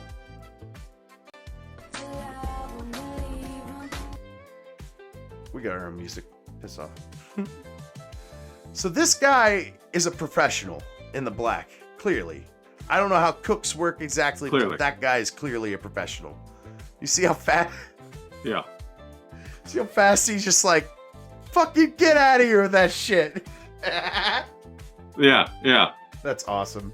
I love seeing professionals on the job, man. Like, I need to grab more shit like that. 100%. I don't know if you've ever seen those videos where they're like 100%ing their job or whatever the fuck it's called. Dude, some of those videos are wild where they're like, they got like 10 pans and they're just fucking going at it, cooking eggs and just fucking going to rice town. and going to town, man. Yeah. No wasted motion. Dude, yeah. Absolutely fucking pinpoint accuracy, just bam, bam, bam, bam, bam, bam. Alright, this looked alright. I don't know if I'm a crazy person. I like food. I know Ray, you like food. I've seen some of your cooking videos. Oh, I love food. You make some I love food. Fire ass looking food, by the way, man. Holy shit. Bro, I'm all about food. Bro, I started cooking because there ain't no restaurants where I'm at. I gotta figure that shit out. I gotta eat some good stuff. You live in a food desert too, I see. Oh, bro. I remember when I first got here, I went to the Walmart, and most of the people didn't have any teeth, and I was just like, where the hell am I? Oh, did you show up at 2 a.m. whenever they did the 24-hour Walmarts? No, I was like at noon. Oh, no. It's just people out here don't. They just don't have teeth at noon. I That's tell you not what they, good. We just have meth heads. No, but they do. They do have, no, that's right. They got great meth out here, though. Top notch. All right, clear. Method, garbage. Bro. Yeah, right? Top is Breaking Bad quality meth out here. Scientific meth. And it's cheap, too, because it's right on the pipeline. So this guy is mixing like pickle juice and hot sauce, which that's just a winning combination. But he's making jerky. Oh, yeah. I've never made jerky 100%. like that. I would smash that, bro. That sounds really good. He added like ranch stuff into it too. Oh. And he's got gloves on, so I know he like cares. Right, like when you see the black gloves that are like heat resistant and shit, you're like, oh, this guy knows. He knows. Yeah, exactly. Yeah. This motherfucker knows what he's doing. 10 out of 10 would smash. Oh, dude, he did dehydrated pickles too. I've never had that. How wild is that? Whoa. Bro, I have not either, and now I want to. One of the things I want to do is I want to make a couple of cured hams, or like charcuterie boards, or like some of those cured Italian meats. I've been researching that. I'm gonna do a whole bunch of that. I might have to look into that too. That sounds fantastic. Holy shit! Just have a whole like different cheeses and shit. Oh, I'm gonna do damn. it. And I'm also gonna make champagne ice cream. Okay, that's a video you're gonna make too, right? That just. Oh, I'm gonna do all this on video. Good. Well, I've been smoking and all that shit, and I'm like all into it, right? I haven't made any. So I just trying to been warming up the video thing. I'm gonna do all the smoking. I'm gonna do all that, but I already got that under my belt. What I'm gonna broach into next is those cured charcuterie boards, like the Italian dude, pork and all that, the neck, the capicola or whatever it's called, and I need to figure that shit out. I'll do a lot of those. Sounds amazing. Oh my god. Hell yes. You're making me hungry, Ray. Especially when you see the. Bro, I'm right there. I'm right there with you. Especially when you see the price per pound. And dog, let me tell you, like I started making my own pastrami. Oh, bro, I have never had pastrami so good. And I used to buy pastrami all the time from like the delis and the meat market stuff. But when you make it yourself with the fresh herbs and the fresh seasonings, it comes like 10 times better. Because I was never a big pastrami guy until I started making my own pastrami. Then I started making my own mustard. Bro, crushing it, man. Crushing it. Making your own mustard? Oh. Hell yeah. I never even Hell yeah. I like my stuff hot. I bet that is fucking awesome. Yeah. How the fuck does that work? Oh yeah. God. Oh yeah. Well, you just get the ingredients, you adjust it to your taste. Like I like it spicy, you know what I mean? I like it spicy, and I like it kind of like with the seeds in it and stuff like that, so I get those little bursts of flavor. And mix it up, ground it up. I got me one of them pumice stones and all that to make it all good. And Oh, so Go like, to town. do you like grind up the like mustard seeds to make like a powder kind of deal? Yeah, And then grind. you fucking. Oh, okay. Yeah. I didn't know how the fuck And, that. I almost looked it up. Like. Oh yeah. Well, and you roast all your spices. So like you get like the peppercorn and the coriander and all that good stuff. But then you gotta roast it on a skillet on the stove. You gotta to bring out the flavor. It makes it like it changes the flavor profile completely. And then you go ahead and let it cool down. Then you go ahead you pumice stone it up, or say if you're making pastrami, I do a wet brine, and I put it in there and I let it sit for about 14 days. The brisket before I smoke it. Then I smoke it for a whole night. I smoke it overnight and then the next day. And then I got my good secret that I do. As soon as I pull it off the smoker, I put it in a cooler, like an igloo cooler. I leave it in there for 8 hours, let it come down to temperature. And boy, when you take that out, it just falls apart right in your mouth. Oh my God. Who the fuck taught you how to cook? Is your parents just world-class chefs? What the fuck is this? I'm gonna be honest. Like, no, this bro, is that's some funny. top quality shit, dude. No, it's a funny story. My parents were terrible. My mom was a terrible cook. And I just got interested in it one day, and I went and I bought some Gordon Ramsay books because at that time there was like the Hell's Kitchen was everywhere. That's what it is. And I was like looking at that beef I was looking at that beef Wellington, and I was saying, boy, I need me some of that. And so I just started there, and then I started going, and I started YouTubing. And then back about in 2020, I was thinking about moving out to Texas. So I went out for a visit first, and I went out to Austin and San Antonio and all around there, Houston and all around there. And while I was there, I ate all their barbecue.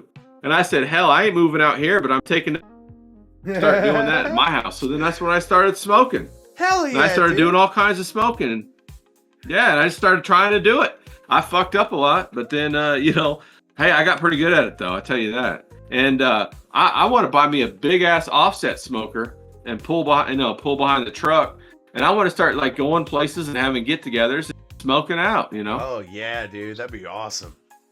My dad. Yeah, and like Brent. Go on. Sorry, man. My dad, he's a part of Christian Motorcycle Association, CMA.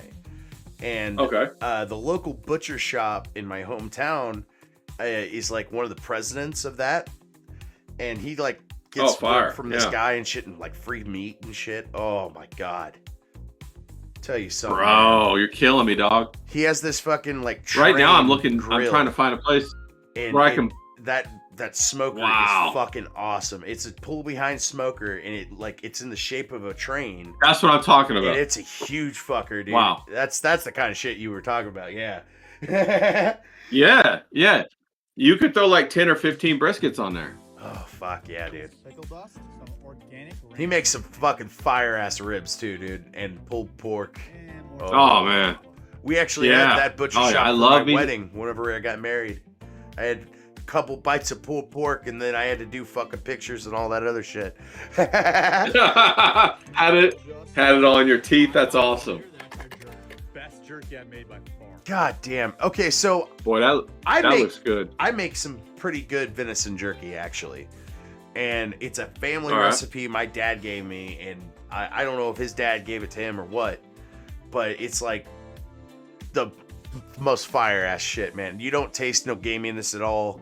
And I used to eat these fucking jerky snacks all the time whenever I was growing up. And I found out too that fish like it. I don't know what the fuck fish has any business eating jerky, but I put it on a line once and the fucking fish ate it. So the fish went crazy.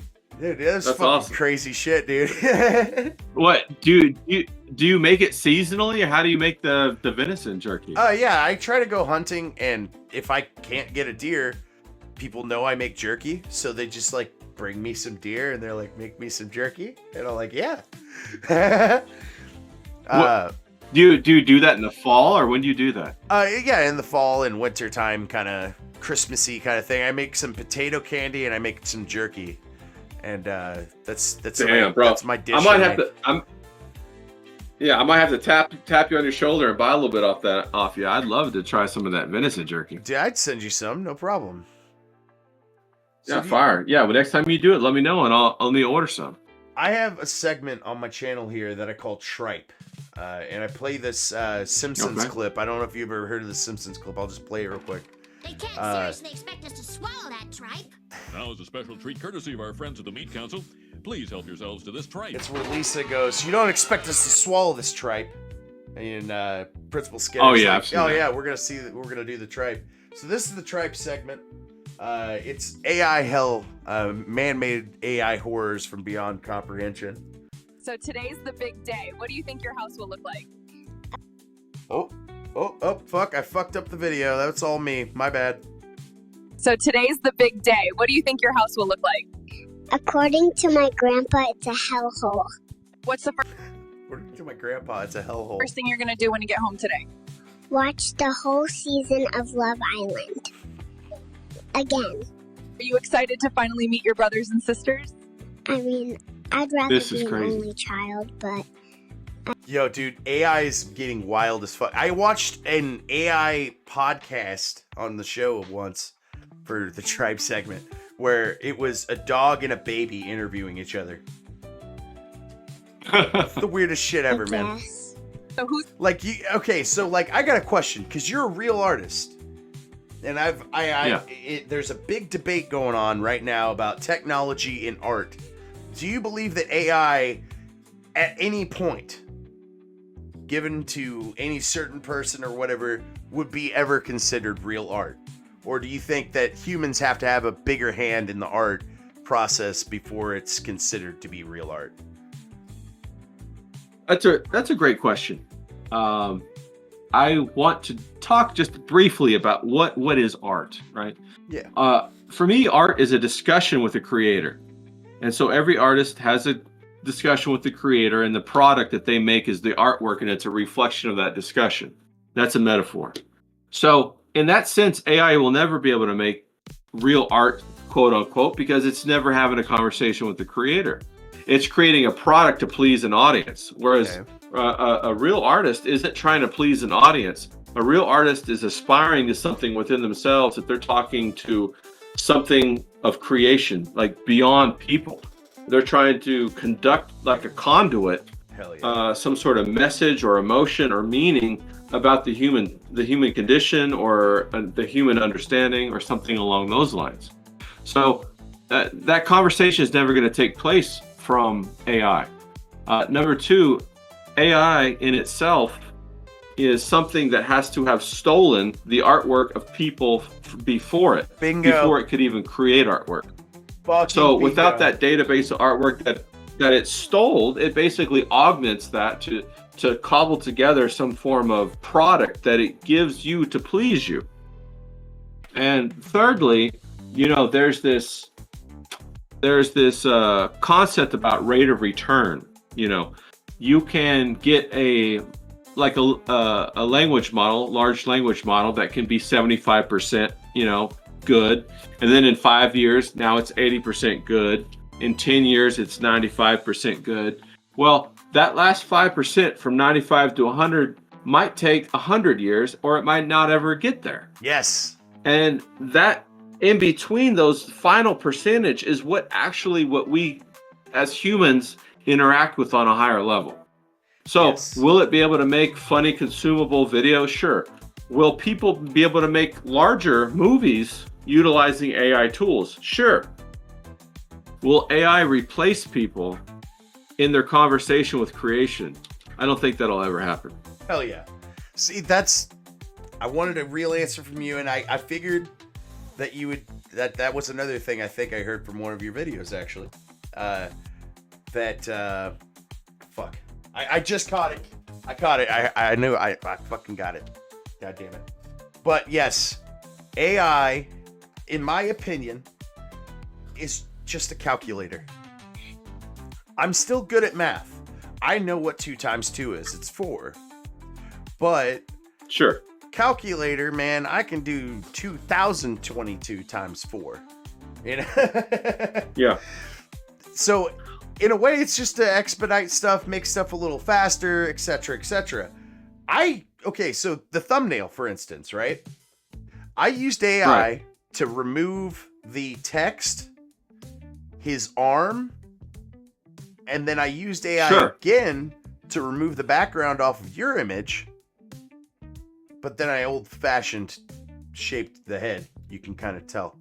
And so then, it gives an element of a human touch. Yeah. That's the thing. So like, I don't know if this would be considered like thumbnails aren't art, like not high art anyway. Well, I'm not, I'm not a dummy in that sense, but like, I did do some touches to it to make it a little bit more. Like I've kind of made the text a little colorful and stuff, to make it an artificial red looking color, etc. You know, I added a little tweaks here and there. But because I used other assets, right? Is this considered art, or is it just plagiarism in a sense? You know, because that's Bob Ross still. That's Bob Ross's painting. Now, I fucking took it. I stole it. And I used AI to steal it. And you could ask that you could ask that question about all the Ghibli videos being made right now, where they're repurposing. They basically stole the entire Ghibli catalog, Studio Ghibli, and now they're repurposing it as a fun filter and completely bankrupting the value of those properties. And that's the thing, dude. Like, how is that allowed? That poor old man, man. That poor old man made so many amazing movies.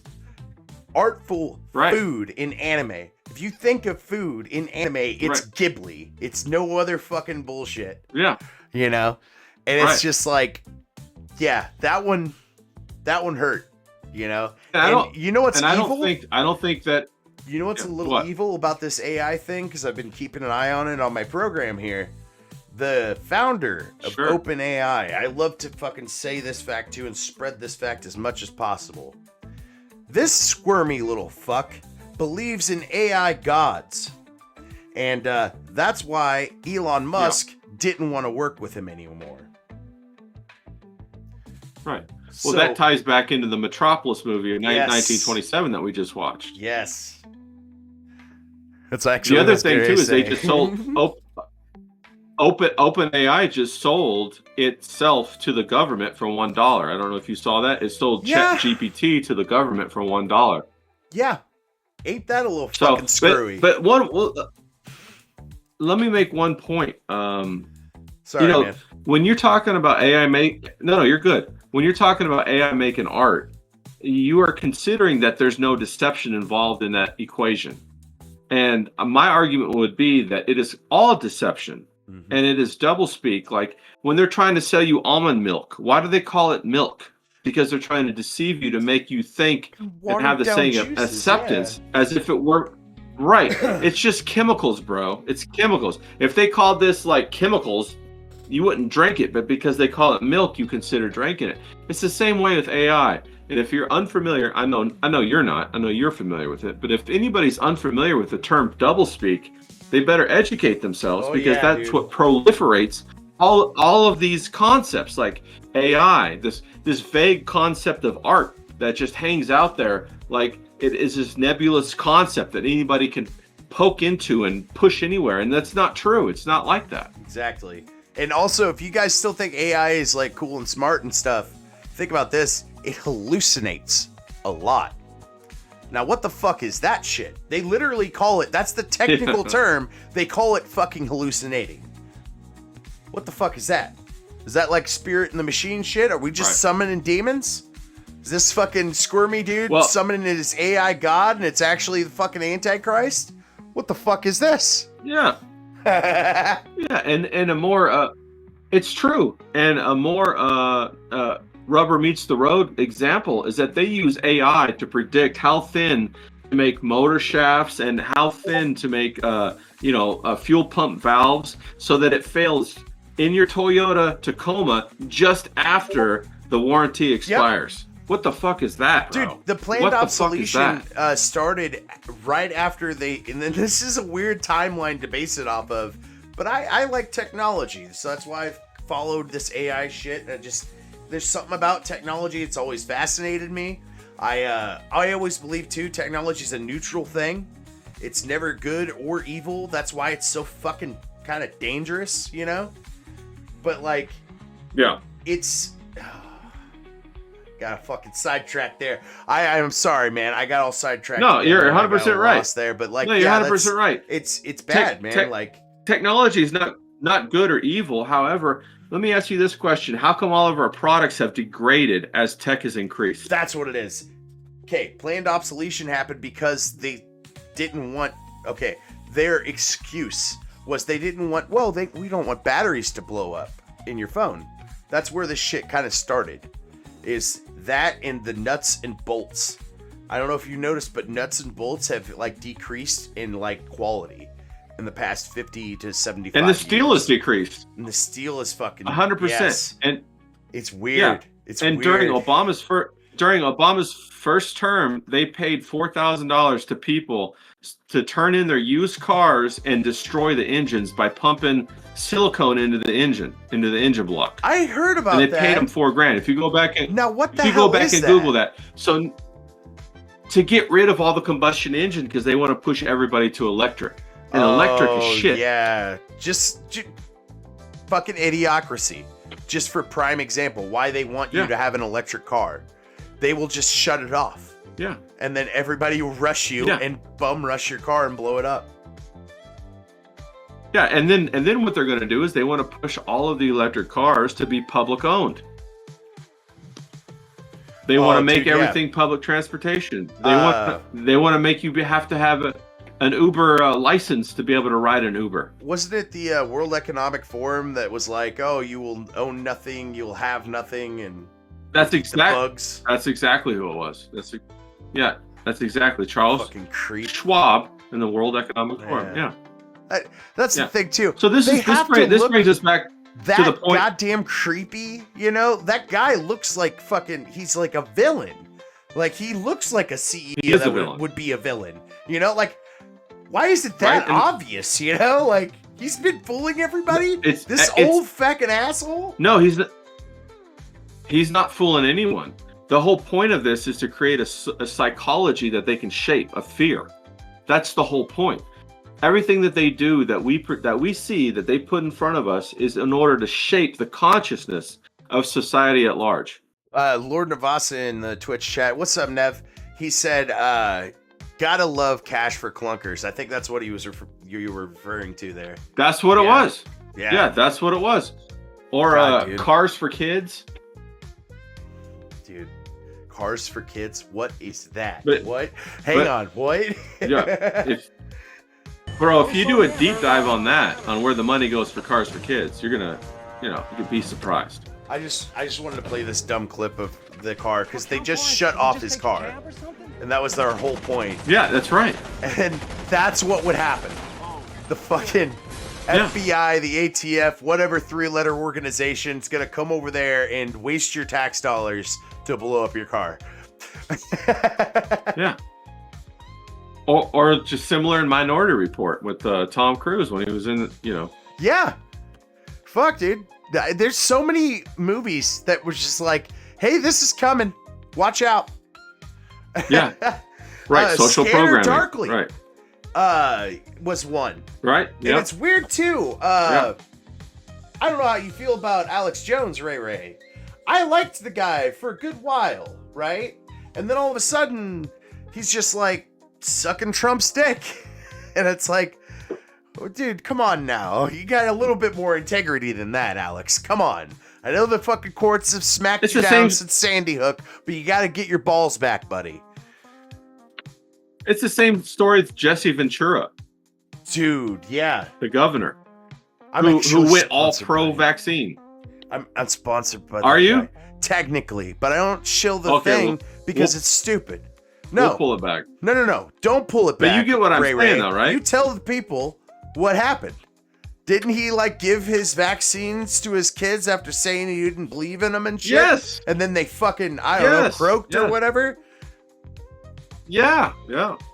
And now he still stands by it. Yeah. That's fucked, He dude. completely delegitimized himself. Yeah. The I same hope he thing that can't happened to fucking Alex sleep. Jones. You know, like that kind of shit. You gotta stand for your fucking integrity, dude. If you don't, everybody else is gonna fall in line with the system. Then we're gonna have a fucking island where a bunch of fucking creeps come together.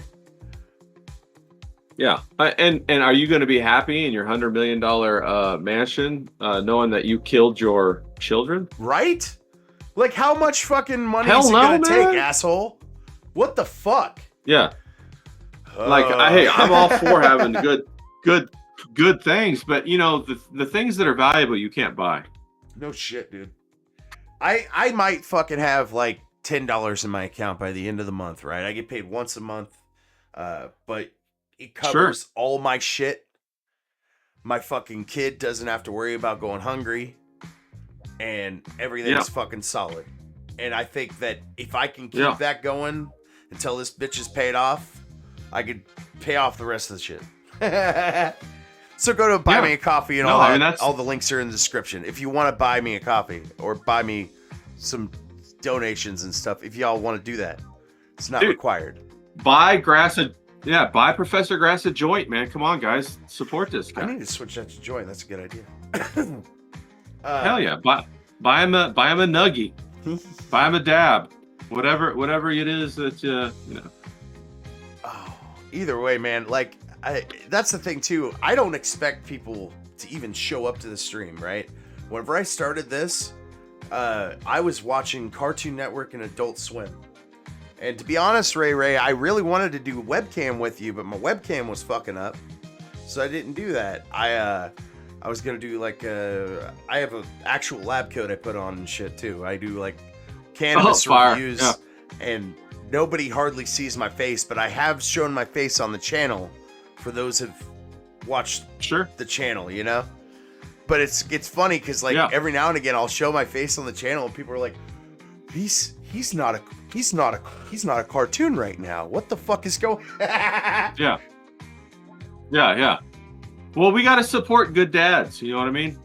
Good fathers, good family men. We got to support those guys. You're one of those guys. We got to support you. I'll fucking try, man. I promise not to make my fucking wife clean up the dog bin whenever she's pregnant and shit, you know? Yeah. What was it? Fight like hell with his pregnant wife? Yeah. Fight like hell with his pregnant wife. So I'm going to pause. Steven Crowder action. Pause the music real quick. We're going to listen to this musical mushroom. Ray, I told you this show is weird as fuck, right? It's fire, man. This is awesome.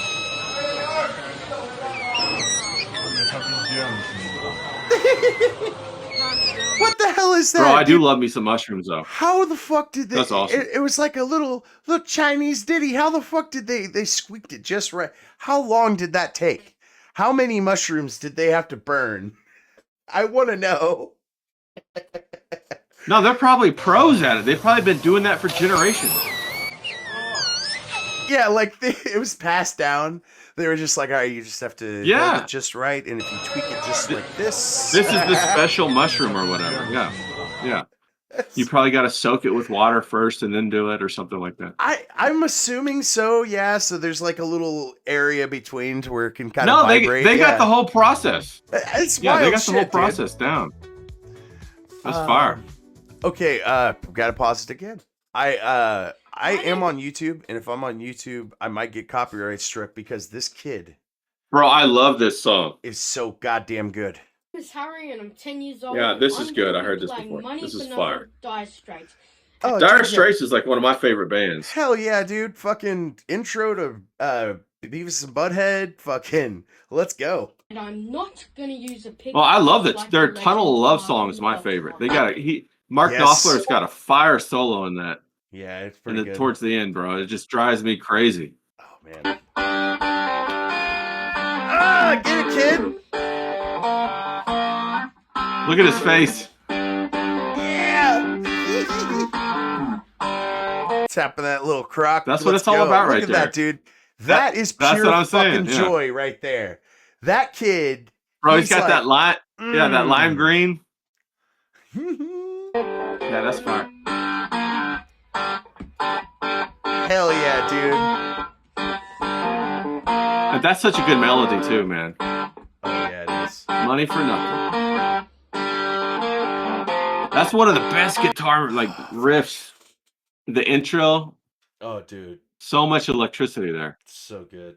Freaking that song alone has got me through so many like rough. I used to be okay. There's a little backstory again. I'm not trying to be just spilling all my backstory here with Ray here, but like the lore, baby. Give us the lore, the Professor Grass lore. I used to work as a go-kart attendant, and okay. I would have to like run all the way across the track and back and shit. This is back when I was a teenager and I could do that.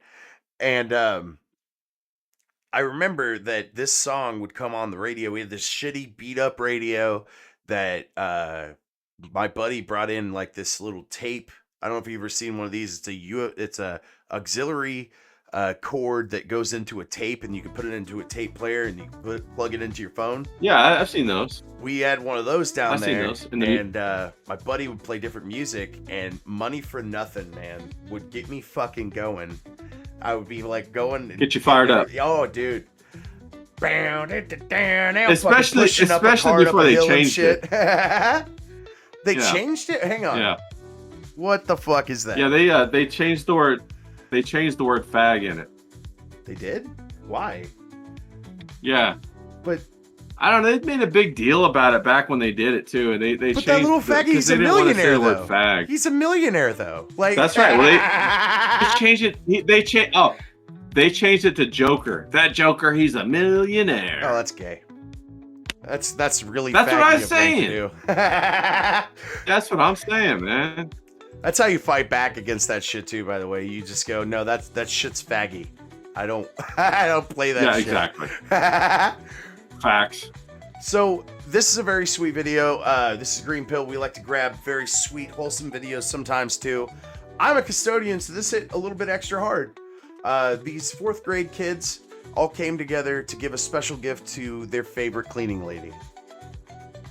Fire.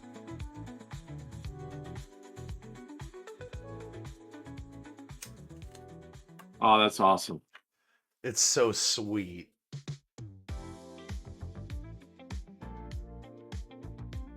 And if you look, man, like some of those are like handwritten notes and shit, and like little shit they made. And that's shit. The kind of stuff. That's what I'm talking about. That women are missing out on if they don't have their kids and their grandkids, man. No shit, man. And it melted her heart. You know it did. No shit, dude. Look at her. And it's yeah, like, you know, she ain't never gonna forget that.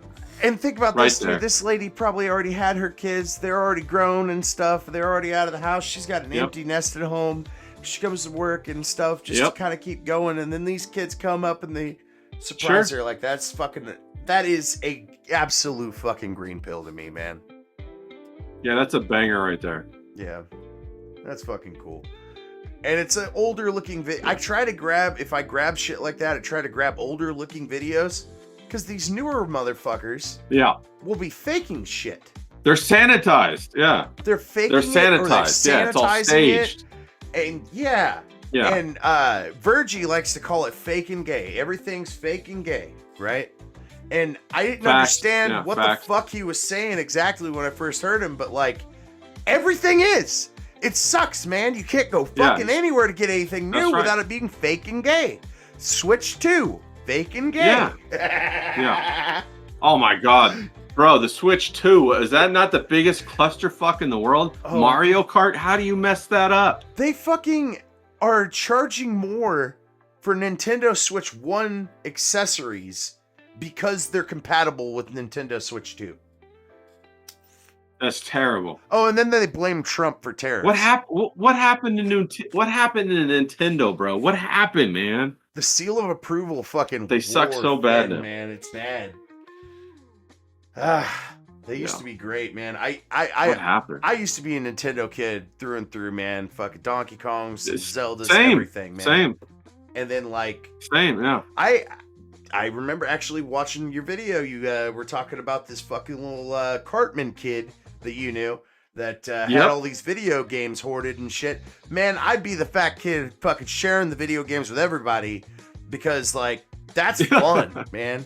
Fucking playing some Smash Bros. And Mario Karts with everybody and shit. Speaking of Cartman. I wish it was that way. Speaking of Cartman, I have this clip. Yeah. This is from the new episode 2 of the new season, they got, if you didn't hear, they got like 1.5 or 1.8 million dollars from Paramount to be streaming on their service. Wow. And I'm a pirate personally, so they're not getting my money, but I like South Park, so I watch it. You can find it for free on Twitter. I'm just saying. I also like to sail the friendly seas. Hell yeah. Body grown inside a woman's body is not her body. It's a completely separate being. So they lambasted like all these right-wing grifters that are online. Clyde was supposed to be Steven Crowder, and then we get Cartman as Charlie Kirk. I see. That's the thing. Charlie Kirk, man. Again, man.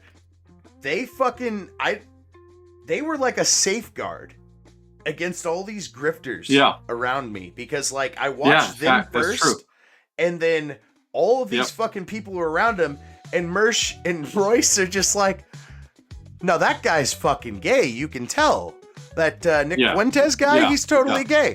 And then everybody's like, I don't know. And then Royce or Mersh is just like, looks into it, and he's fucking Catboys. And it's just like, oh, fuck. And then Steven Crowder's over here doing some shit. And then I don't know about Charlie Kirk, to be honest. I don't know. But fucking what the hell, dude? Well, remember they called out the January 6th. They called that shit out like 2 months before it happened. They said, don't go. Yeah, that too. Revenge of the Sith also called the fucking... They were like, don't go to this thing. There's something fucking fishy here. Yeah, they were dead.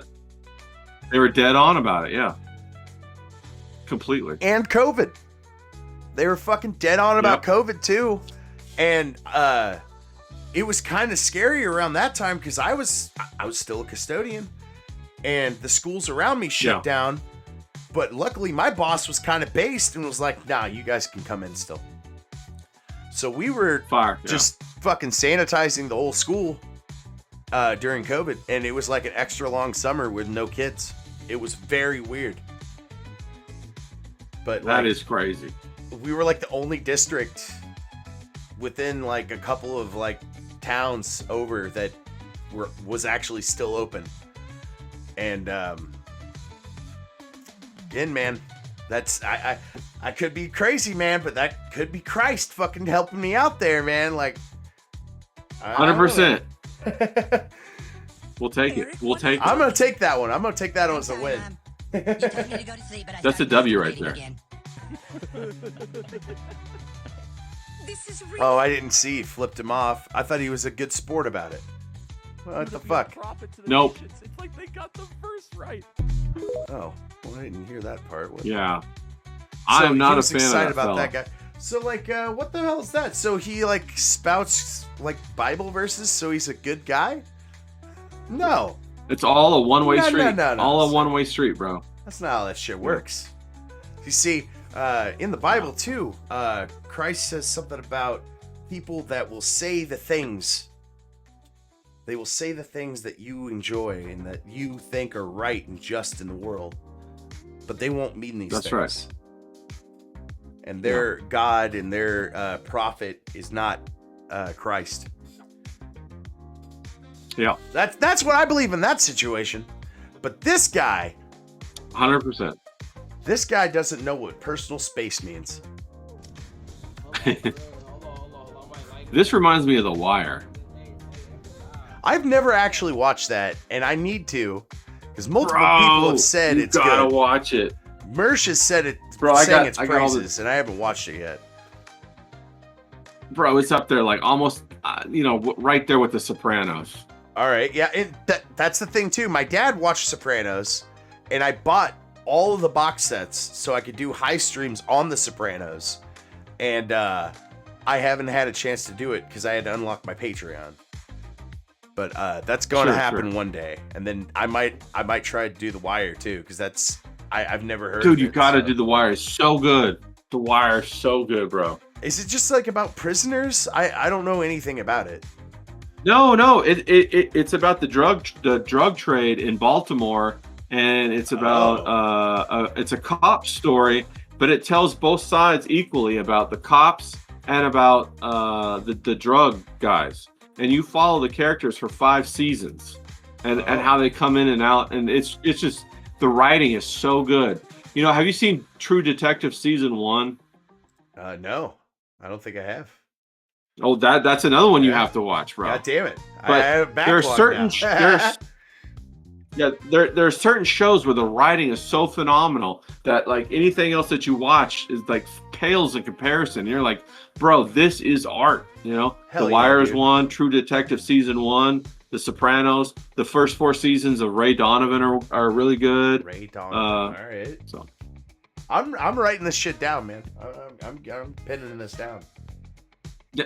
yeah, you could hit me up, you know, when we're offline later. I'll give you the whole list. Hell yeah. That would be everything. perfect. Thank Yeah. you. Dude, fuck yeah. That's awesome.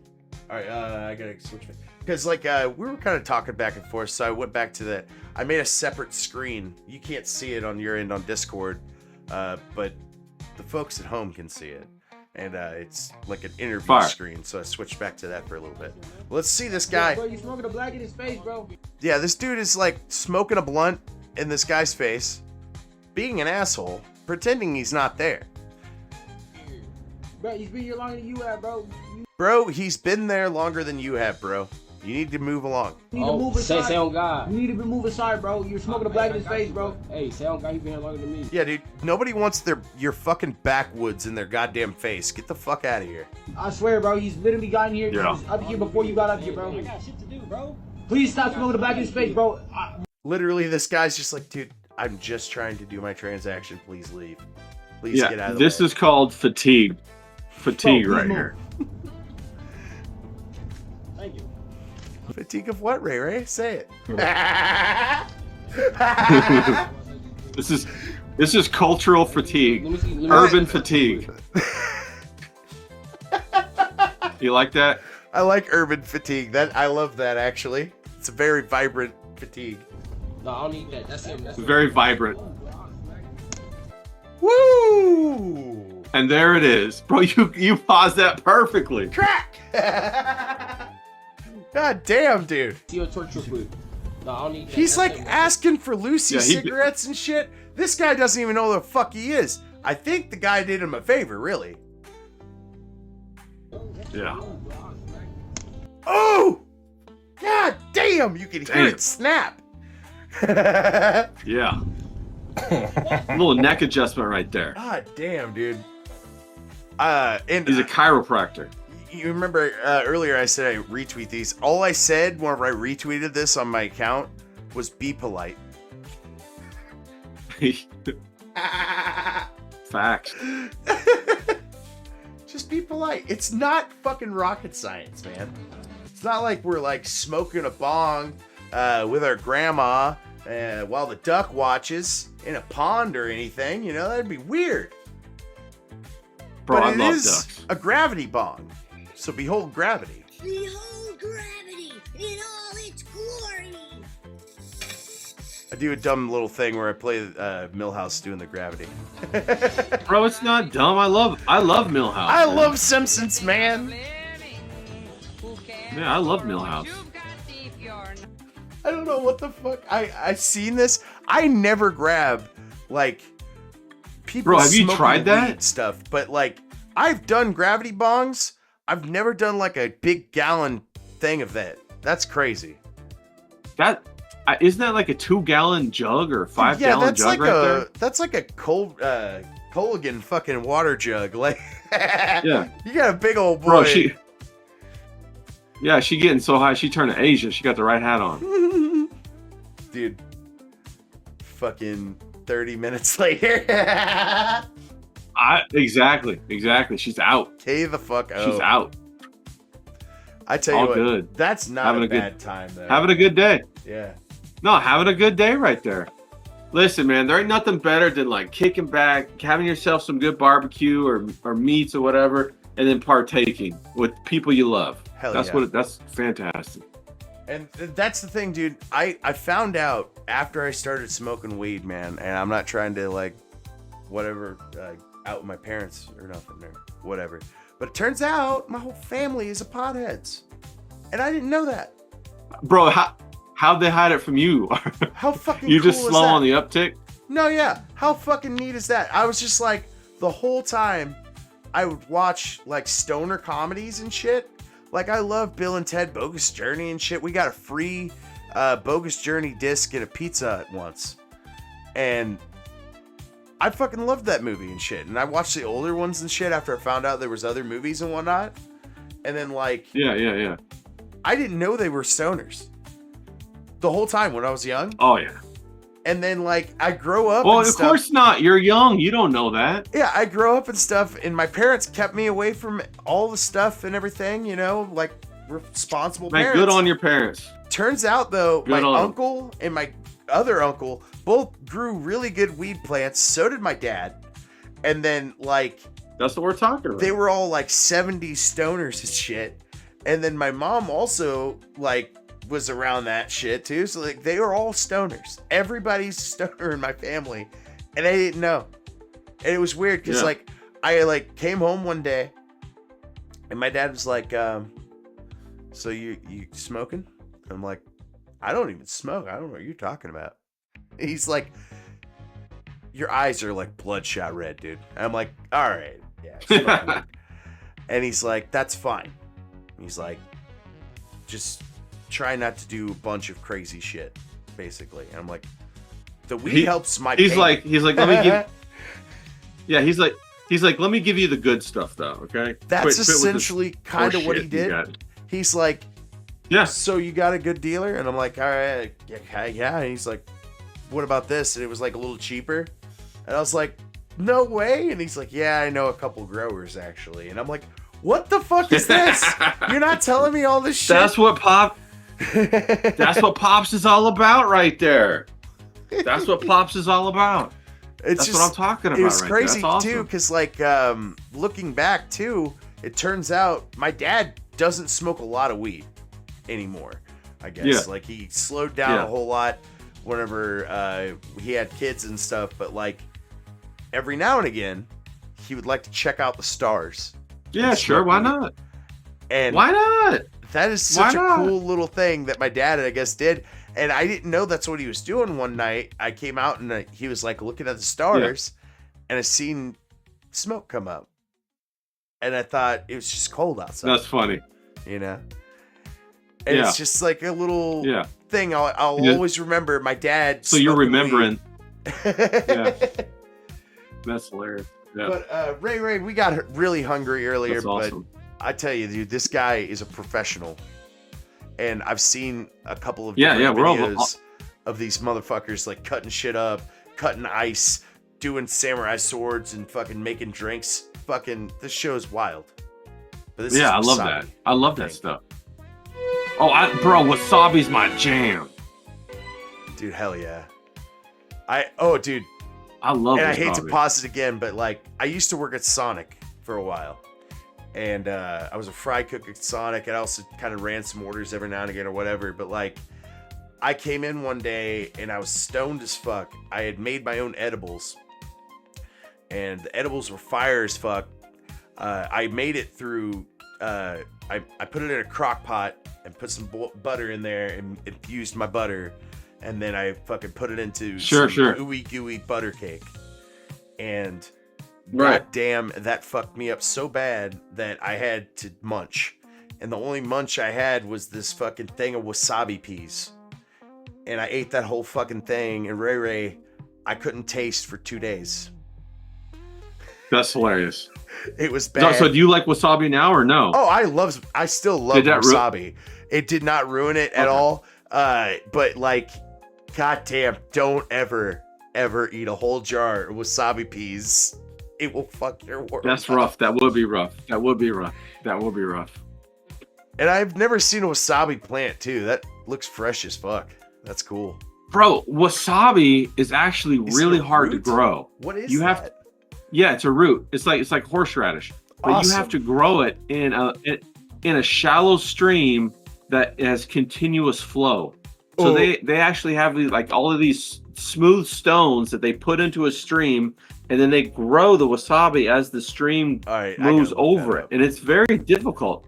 Yeah, it's actually like the cost per pound for wasabi is very high, and that's why it's so expensive. It's because it's so difficult to grow. That's fucking nuts, dude. It's crazy. Saffron, which is another like really fucking. We watched that on the channel once, and that is some crazy shit too. This guy had like a whole field, and then he had to get these little hairs off of them. And those little hairs, fucking, that's like, saffron's stack the fuck up, expensive. and it's like, holy shit, dude, that's really wild. That you're just getting like the terpene hairs off of this thing, and that's it. Like, yeah, I don't know if have you ever gone to Costco and seen saffron at Costco? I've seen the little jar. Yeah, dude, that's fucking ridiculous. Yeah, they have like 3 or 4 of them in a little jar, and that's it. And you're like, this for at like Walmart, $40? At What the my hell? Walmart, anyway, there was like 2 of them behind a little locked case. Yeah, like they don't locked. fuck around. Hilarious. Yeah. Yeah. Well, and I bet most people don't know what it is. Yeah, probably. And I've never used it personally. Does it make shit even taste good? Like, what is it for? Like, I know it's a spice. Yeah, but well, like, it's used a lot in like Indian dishes and Thai dishes and stuff like that. oh, so yeah, to make it's a just spice. vegetable dishes tolerable, then? Maybe, yeah, maybe. Dude, I don't know anything about Indian food besides like they just eat veggies, you know. And no, they eat all kinds of other stuff. They do. Like I've seen just vegetable dishes from them though. Like I've never seen meat dishes. That's cool. Well, of course, a lot of people in India are only vegetarians, but yeah, I've gone to Indian places where they've had meat, and Thai places, of course, that have meat and stuff like that. And hey, I mean, I used to go to Indian restaurants, but the only thing that got me freaked out is seeing how all of them cooking on YouTube now and how they use their hands, and they actually believe that their body creates a spice unique that makes their dish good. And so I'm like, no go, no thank you. It's like too much for me, too gross. Yeah, that's true. That I heard that, and I've seen the video too. Go ahead, put your hand in my food. And like it yeah, exactly. It's that right there. And it's like that in restaurants too, man. In the back, they'll be putting their hands in the food and stuff. So I won't do it, man. I won't do it. So Nev says that Indian food will have chicken, lamb, and mutton. All right, yeah, that makes sense. Yeah. Okay. Yeah. Well, you know what's Anything interesting that's about not that is they cows. do a lot of lamb everywhere else. Yeah, everywhere else in the world, because they don't have as many cows as we have in America. Of course, some of the Indians think the cows are sacred too, but they think all life is sacred. Oh yeah, they believe that all life is sacred and that you should not fuck up or else you'll become an ant or whatever. The reincarnation. Right. Yeah. I was trying to think of the word. I'm sorry. Food. I swear I'm only like half retarded. I'm not fully, you know. No, bro. I wouldn't have known unless you told me. You got to have them dramatic pauses every once in a while. You give a little for effect. So I pulled up a growing wasabi inside. I just kind of jumped in there to kind of see. He does have rocks in different. Yeah, let's see how he does it. Like that. Get it upright. Keep it nice and moist. A little water. So another way of growing wasabi, which a lot of people have read about on the internet, is growing it in the gravel. And I've found it to grow much the same in all sizes of gravel. Can't hear him hardly. Hang on.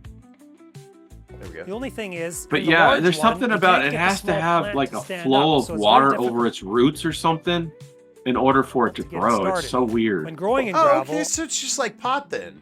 I don't know if you know this, but you can grow weed with just like clay rocks and have the roots dangling down, and that's what hydroponics is.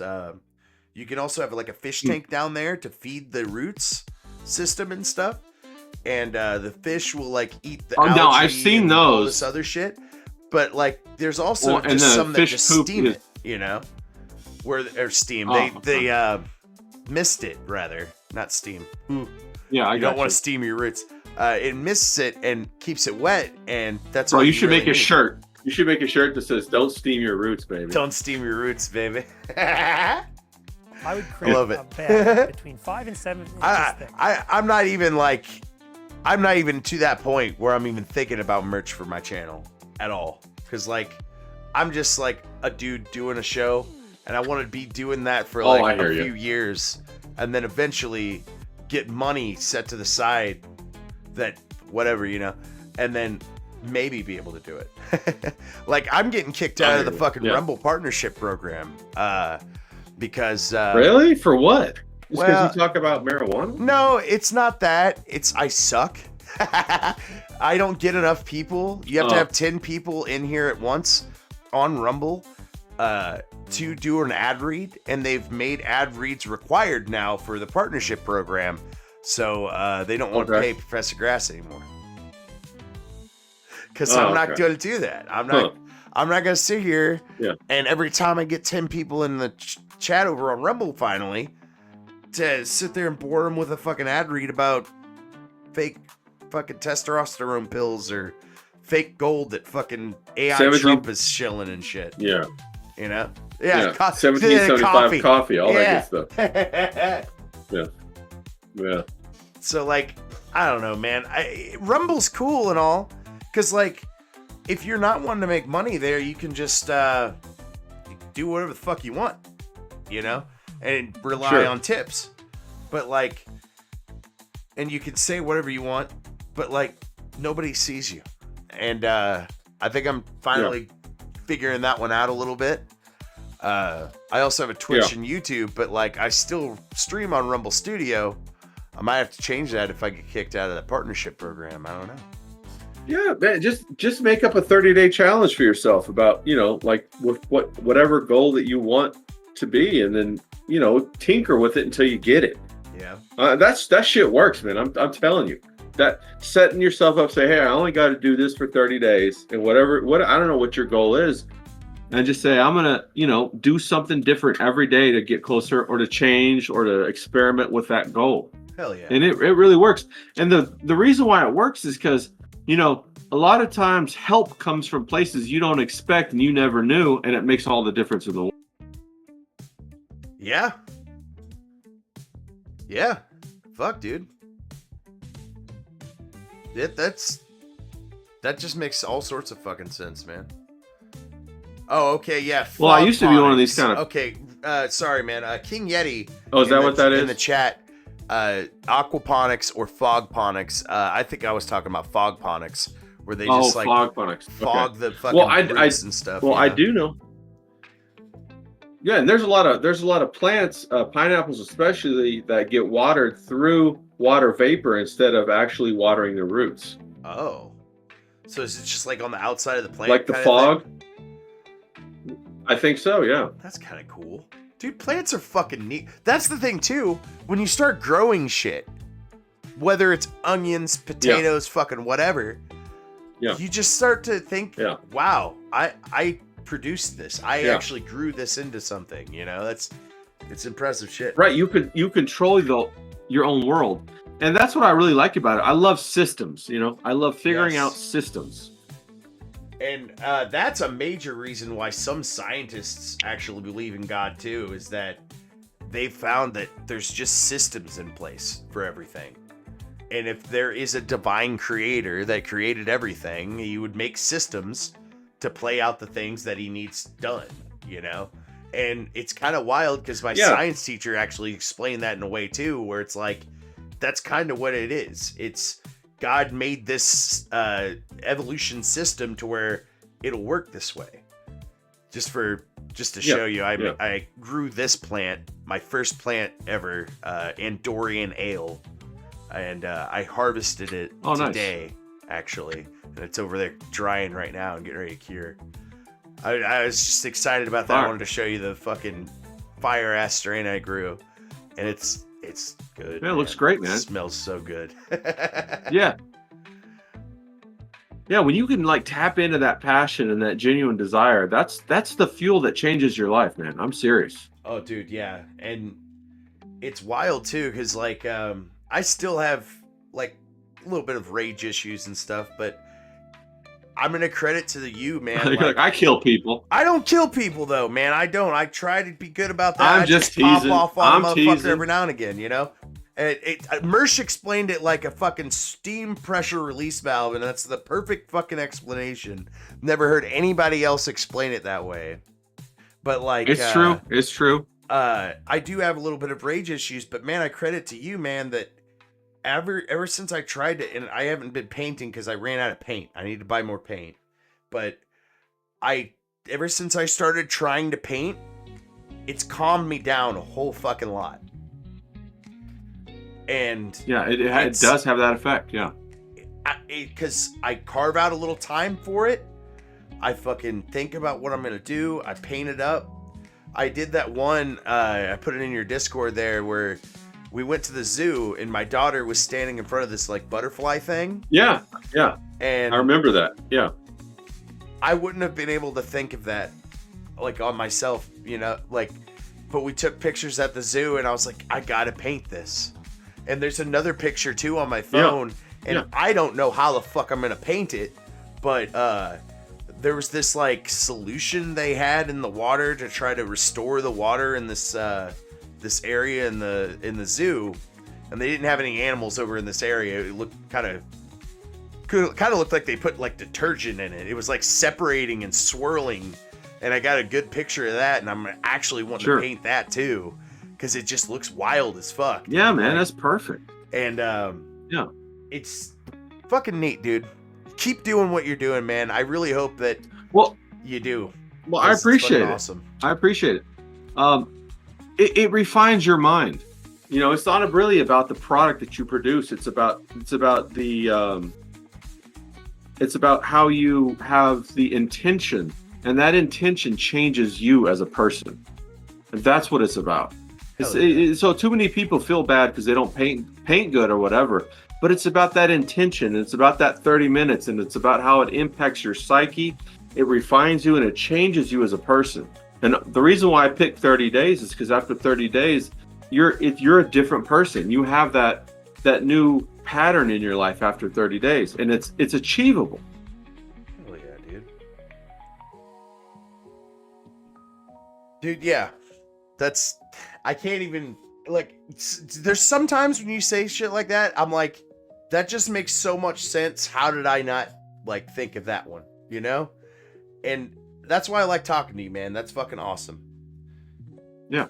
That's fucking goddamn. Well, I really appreciate it, and I think that, you know, it really, one of the things that I try to do is I try to think in systems, and I try to cut all the bullshit out.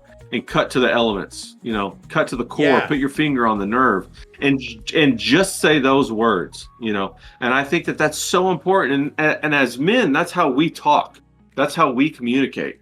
I don't want all this extra fluff bullshit. Just tell me what I fucking need to know right now, so I can do whatever I need to do. Exactly, man. That's kind of how I work at work too. It's just like straight up, just tell me what I need to do, man. Otherwise, I'll just do whatever, you know, and I'll get it done. But like, I'd like to know what you need me to do so I can get that done first. Because it's like, give me a goal that I can hit. Exactly. And like, coming up with your own goals was always a rough thing for me growing up and shit. Because it's like, I don't like to be organized. Because every time I get organized, well, that fucking other shoe drops and some bad shit happens. All of my organization just went to shit. But sure, it's that getting back up every time, going back at it, knowing it might fuck up, but you gotta fucking fix it, you know? Right. Yeah. It's just how it is, you know? Shit breaks down. Hey, what are you gonna do? Cry about it? Fucking fix it. Well, especially when you become the family man, you know, where the buck stops with you. You're the last line of defense, and motherfucker, I'm gonna hold my line. Hell yeah. So I don't remember if this was because we've been just chatting and shit and hanging out. Fucking awesome to have you, by the way. But I was talking to you about wanting to farm, right? And this dude. Yeah. This dude. This is why cows kind of rule. My neighbor brings his cows over to my area and just lets them like graze and shit, and it's real cool. Like sometimes they'll give me meat and shit. Fucking neat. And that's awesome. Cows are bro. I've been cool. trying to buy half a. I've been trying to buy half a cow. I gotta find somebody. Hell yeah. I need to get some. My father-in-law was like, this is how you do it. You buy yourself a bottle, what was it? A bottle broken calf or something. Or you get the mom that's pregnant and then you fucking get the baby. You sell the mom to get reimbursed for buying the cow in the first place. And then you fucking like sell. And then it's profit. Yeah, you like just keep doing that and you cycle it out and shit and it's profit. And it's like, oh, that's how you guys do it. That's awesome. Nice. It's just like well, I just want to buy half a cow to barbecue. Oh. Yeah. Dude. Ugh. Yeah, I want to buy a cow to barbecue. I've been looking. I just want it. I just want like a field of cows so I could do that, you know? And pigs. I have enough acreage. That would be dope. I want to have like a little pig pen down there. Because when I was a kid, dude, my dad, he had pigs. We named them and shit. But we also knew that we're going to eat them one day and shit. And I don't know if this is morbid or whatever, but my dad was like, no, yeah, that's your pet pig. And I was just like, really? That's funny. And I was like, it's funny. And he's like, oh, no, yeah, it's your pet pig. We had to eat him. And I was like, you're fucking with me. He's like, no. This is how it is, you know, they're food. And I was like, what? And he's like, yeah, that's where pork steak comes from. And I'm like, oh, well, that. And I was just like, that pig is fucking delicious. I don't know if my fat kid took over there or what, but like, I was just like, this just makes sense. It just clicked. I was like, all right, yeah, we gotta kill it. I'm good with it. And if you really think about eggs, like, it's a little fucked up thing. It's like, we're just eating chicken periods. And then like, I don't think about it. I just eat it. You crack that chicken period and then you like flour the chicken breast and then put the chicken period on there. So you get good. Deep fried chicken. Oh my God. If it didn't taste as good as it did, it'd be morbid as fuck, but it's so good. Yeah. Let me give you a rundown on Rufus and why a lot of farmers would never keep him as a herd bull. It's mainly because he's a fucking prick. Okay, first off, he's an asshole. Watch this bull's eye. Did you see it kind of look over at him when he said prick? Mainly because he's a fucking prick. Yeah. Okay, he's like, first hey, off, what the fuck? He's an asshole. He doesn't respect anything. He doesn't give a fuck about the fences. He don't give a rat's shit ass about the Ranger. He fucked up my truck when I first got it. He has no respect. I love this guy knows his animal. cow so much that he's just like, fuck this guy. And then he knows he's going to come over there. He's probably going to give him pets and shit afterwards. That's just so sweet, man. Yeah, definitely. Definitely. For a damn thing on the farm, not got a mean bone in his body. He's not mean at all. He doesn't respect anything. Nice as hell. Nothing. Whatever the fuck he wants to do. I see him go through stuff like spider Well, look how webs. cute that cow is. I know. Look how sweet. That's why we love him. He coming in there. So, push him up. Into debate for me, Ray. All right. I was talking to my wife. It's not really a debate, I guess, because I kind of agreed with her because she just blew my mind with this. All right. She was talking to me once, and we were driving over at night because we work nights, and we were picking up our daughter from her mom's, and they got a bunch of cows over on their land, and she's like, cows are fucking creepy sometimes. And I was like, what? And she's like, they're cute. Don't get me wrong. I love cows. I love that our neighbor puts cows in our field. But if you didn't know what a cow was, and it was the middle of the night, that would be the scariest fucking shit in the world, right? It would be scary, yeah. Like, you just come across this big behemoth with these weird rubber appendages coming off of its fucking bottom half and like horns coming off of it. And this big white face. Yeah. But then in the daytime, they're cute and they're hanging out by trees and shit when it's raining and like hanging out. It's like,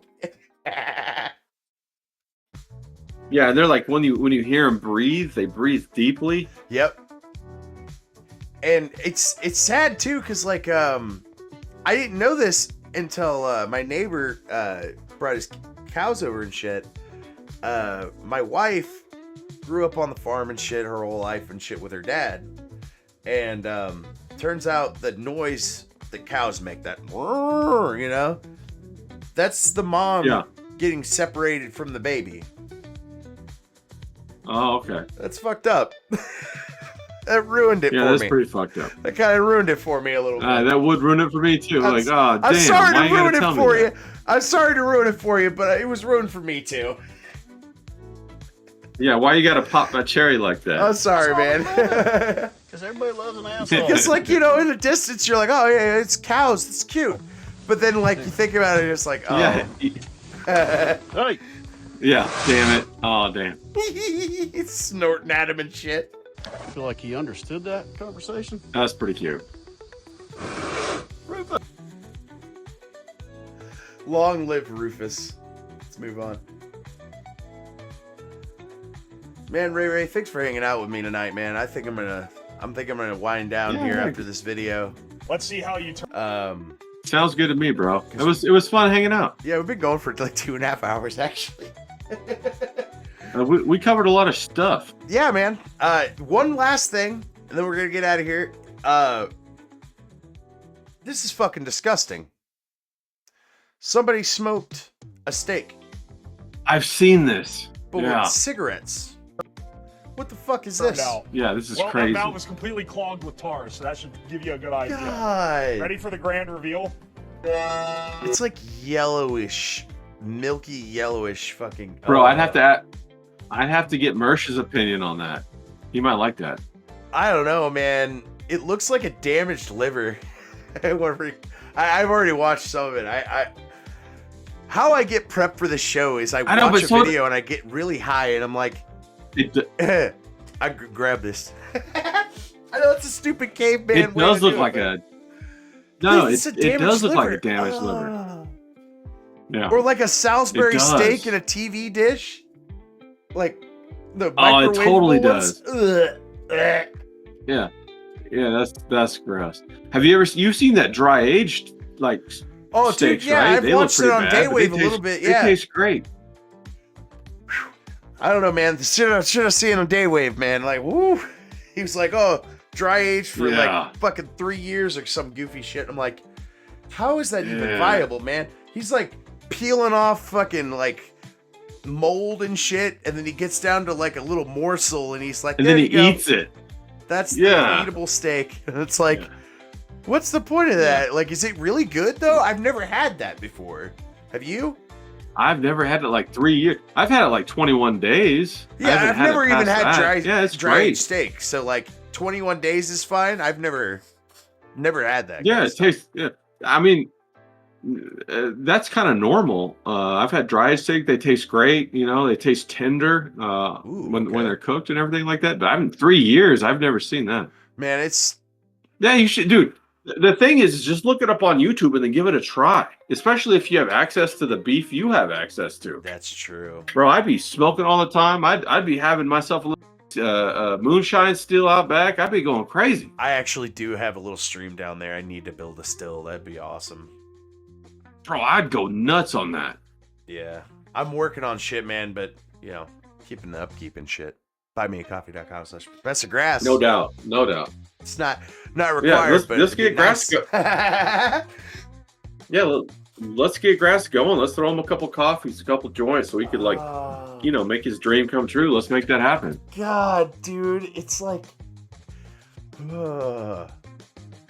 it's so gross looking, man. It doesn't even look like it's done. It looks terrible. Okay. It doesn't even look like a good steak, a good cut of steak. Oh, God, that one looks like leather.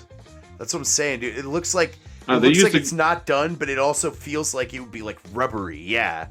Ugh. Yeah. They used a good pan. They got that all clad right there. Oh, okay. Is it like a non-stick but not phthalates or whatever the fuck? No, it's a steel pan. Oh, it's just steel? Okay. Yeah, there ain't no phthalates in it. Nice. Well, there's a trick with cooking with steel is that you heat it up until you put a bead of water on it. And if the bead of water comes together, then it's ready to cook. But if the bead of water separates, it ain't hot enough yet. Oh. And once you get it that hot, once you put the flesh down on it, it won't stick to it. See, they fucked it all up. They didn't do it right. Oh, that's why it's you all can sticky see where it's right stuck there. for them. Yeah, that's gross. I thought it was just because of the they smoke use steel from the fucking cigarettes. No, it's because they didn't cook it right. Yeah. They cooked it on like a hot plate or something like that. Yeah, I don't know why No. they did that. Maybe just because the better camera angle or something. No, because they're retarded. I got a couple of them off fire that they're great. Nice. You know, you learn how to. Hey, it's just like you got a cast iron skillet. You got a couple of them. You got to learn how to cook on them. You know what I'm saying? Oh, dude, yeah. And I need to get a really good one. My parents have like 3 or 4, and I'm not trying to be like a vulture or nothing, but kind of want them whenever they pass away. You should be a vulture. You should be a vulture. You should. Hell, go get one before they die. Have them show you how to cook on it. I know how to cook on it, dude. I cook on one every. My grandpa used to just do campfire fucking potatoes and onions. Oh. There you go. That shit was some So good shit, man. Bro, especially with the meat you got access to, dog. I gotta start doing that, yeah. Even the cheap meat we have around here is pretty decent, actually. Bro, I would pull up with one of them pull behind smokers, and we would go to town. I'd be throwing half of a cow on there, and we just have ourselves a good time. Hell yeah, man. Well, if I ever make it a bunch of people watching and shit and get a bunch of money together, that would be a badass fucking meet and greet. Everybody have a fucking barbecue. That would be fire. That would be badass. That would be fire, yeah. That's my That's kind the way of to fucking do it. meet and greet right there. Everybody get a fucking dish. Hell yeah. Everybody bring a dish, and we'll take care of the meat, and you bring your plate, and we'll have a good time. Bring yourself a dish and a shotgun. We'll fucking go out back and start shooting some shooties and eating some foods. Hell yeah. Hell yeah. All right, man. Ray, you've been a fucking absolute delight, man. You can come on anytime. Thanks, bro. I appreciate. Fucking. Oh, that's awesome. I had a good time chatting with you too, bro. And you got me you got a little bit of jelly going on in me because you got that venison, you got that beef, and I'm like, wait. Yeah, dude. I tell you, like, if I knew better, man, my parents, dude, I don't know if they just don't know how to cook or what, but like, I've cooked a couple dishes outside of their house ever since I've been like doing fast food and shit and learning how to cook better and whatnot. Yeah. And my best friend's way better at cooking than I am, but like, I also learned some like smoking secrets from this dude that was a custodian. The dude, like, he worked in like, he was a, what is that? He was a mechanic for like boats and marines and stuff. And he did that for like a long ass time. And then he's like, I just need a good job to retire with. So he came over to be a custodian. Sure. And then he like brought in some like cappuccino he made once and like some fucking the smoked meats. capicola. That's it. Oh, That's what I'm talking about. It's that capicola. That's what I'm saying. Now, bro, I mean, I'll tell you everything I know about it. You know what I'm saying? I'll share it. You can smoke stuff. Some people smoke in 50-gallon drums. You know, they don't have to get a big smoker. Yeah. But I have a decent smoker. It's not super expensive or nothing like that. Some people got like $5,000 smokers. You know, I ain't got nothing like that because I never wanted nothing. Right. I don't need all that crazy bullshit. In a fucking filing cabinet before, and it fucking looked pretty good. I've seen that. They got them vertical smokers, and I got me a vertical smoker, and it does great, man. And I don't know how that shit works. The most important thing is like because heat rises, so like you just layer your shit to where like the most longest at the bottom and least longest cooked at the top, kind of thing. How's that work?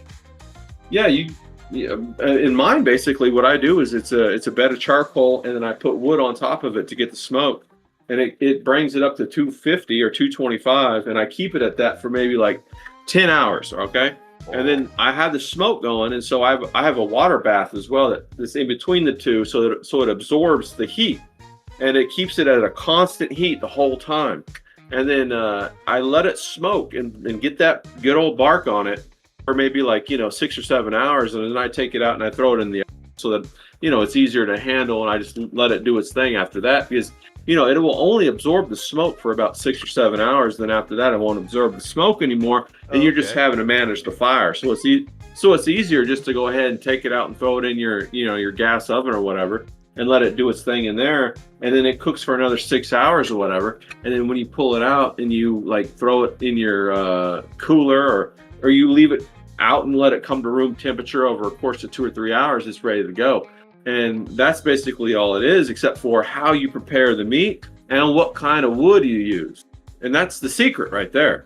And hell, I'll tell you all that. It ain't no big deal. And then after I tell you, you give it a go on you could get a cheapo smoker and make your own even. Well, I got a little cheapy smoker. It's like a grill smoker kind of thing. I didn't know how to use it at first, but I kind of started to figure it out, kind of thing. It's pretty cool. And then the best thing is like the beef that you have access to. You'll have fantastic smoke anything you do, because the quality of beef you have is so high. Oh yeah. I get most of mine right now from Costco, and I got another butcher around the way, but I am actively looking to try to find a guy or a place where I could buy a cow or a half a cow or whatever. And I think I'm gonna have to go to like Wyoming. There's the Amish. Yeah. Oh, are they close to you? Oh, dude, just down the way. And they sell the best goddamn sandwiches. You got it prime then, buddy. You got it prime. Dude, there's a reason why the fucking Mormons believe this place is the fucking Garden of Eden, man. The soil's rich. It's good shit. Yeah.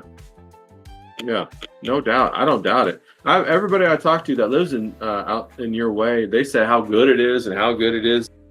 The dirt bed and all that kind of stuff to grow whatever you want, and they're all excited about it. I know a couple of people out there. See, only reason why I don't like to tell a whole lot about where I live too is because like I don't want it to turn into Florida or Texas, where like all these fucking assholes and faggots come over and fuck up my good town. You know, we got a good place here. We ain't fucking it up. I was, I wouldn't. Don't tell nobody. Yeah, don't tell nobody. That's how I look at it. Yeah. You know, country people are one way. You could tell them, that's fine. They got respect, but don't tell nobody else, because fuck them. Yeah, they don't take care of nothing. They're gonna come over here and be fucking locusts. I ain't want that. You know, we got crops to be. That's right. They're gonna ruin your shit. Yeah, chop up your plots of land into subdivisions and ruin them. Sell them Get government housing out there and fuck. Oh man, fuck it all up, man. Our governor actually stopped that shit. Thank God. They're fucking China buying fucking farmland and shit. They were like, no. And also, I can't stand under that, man. The fucking federal government. I don't know if you heard about this recently. They were like going around going, "Hey, we want to look at your water." And my government was like, "Go fuck yourself." How about that? Yeah, thank God. Yeah, shit. Thank God. Yeah, fuck them. Bro, it's crazy what's going on right now. This big shift right now, the last 4 or 5 years is nuts. That's another reason why I like cook all my own food, is because I don't trust any fast food no more. Oh, dude. In my opinion, it's all shit that the government is grown in a lab, and they're putting it out on purpose to change how people think, how they act, how they behave. I wouldn't doubt it, because I watched a deal that said like McDonald's food specifically has something in it that is like damn near as addicting as heroin. And it's like, is that why I just think of triple cheeseburgers every now and again? That's fucked up. Yeah. Well, they were doing that. They were doing those spicy chicken sandwiches at Popeyes or Wendy's or whatever, and people were lining up for like 3 or 4 hours. And there was when they run out, people would stab each other trying to get them and stuff. Oh yeah. Bro, there's something going on there. That's not regular chicken. Oh yeah, dude. I used to do Adult Swim high streams where I'd watch, like, I would format a show where I would get bumps from Adult Swim and grab old Adult Swim shows and watch Adult Swim. I got so into it that I actually made a hat. I got that fucking into Adult Swim high streams for a while.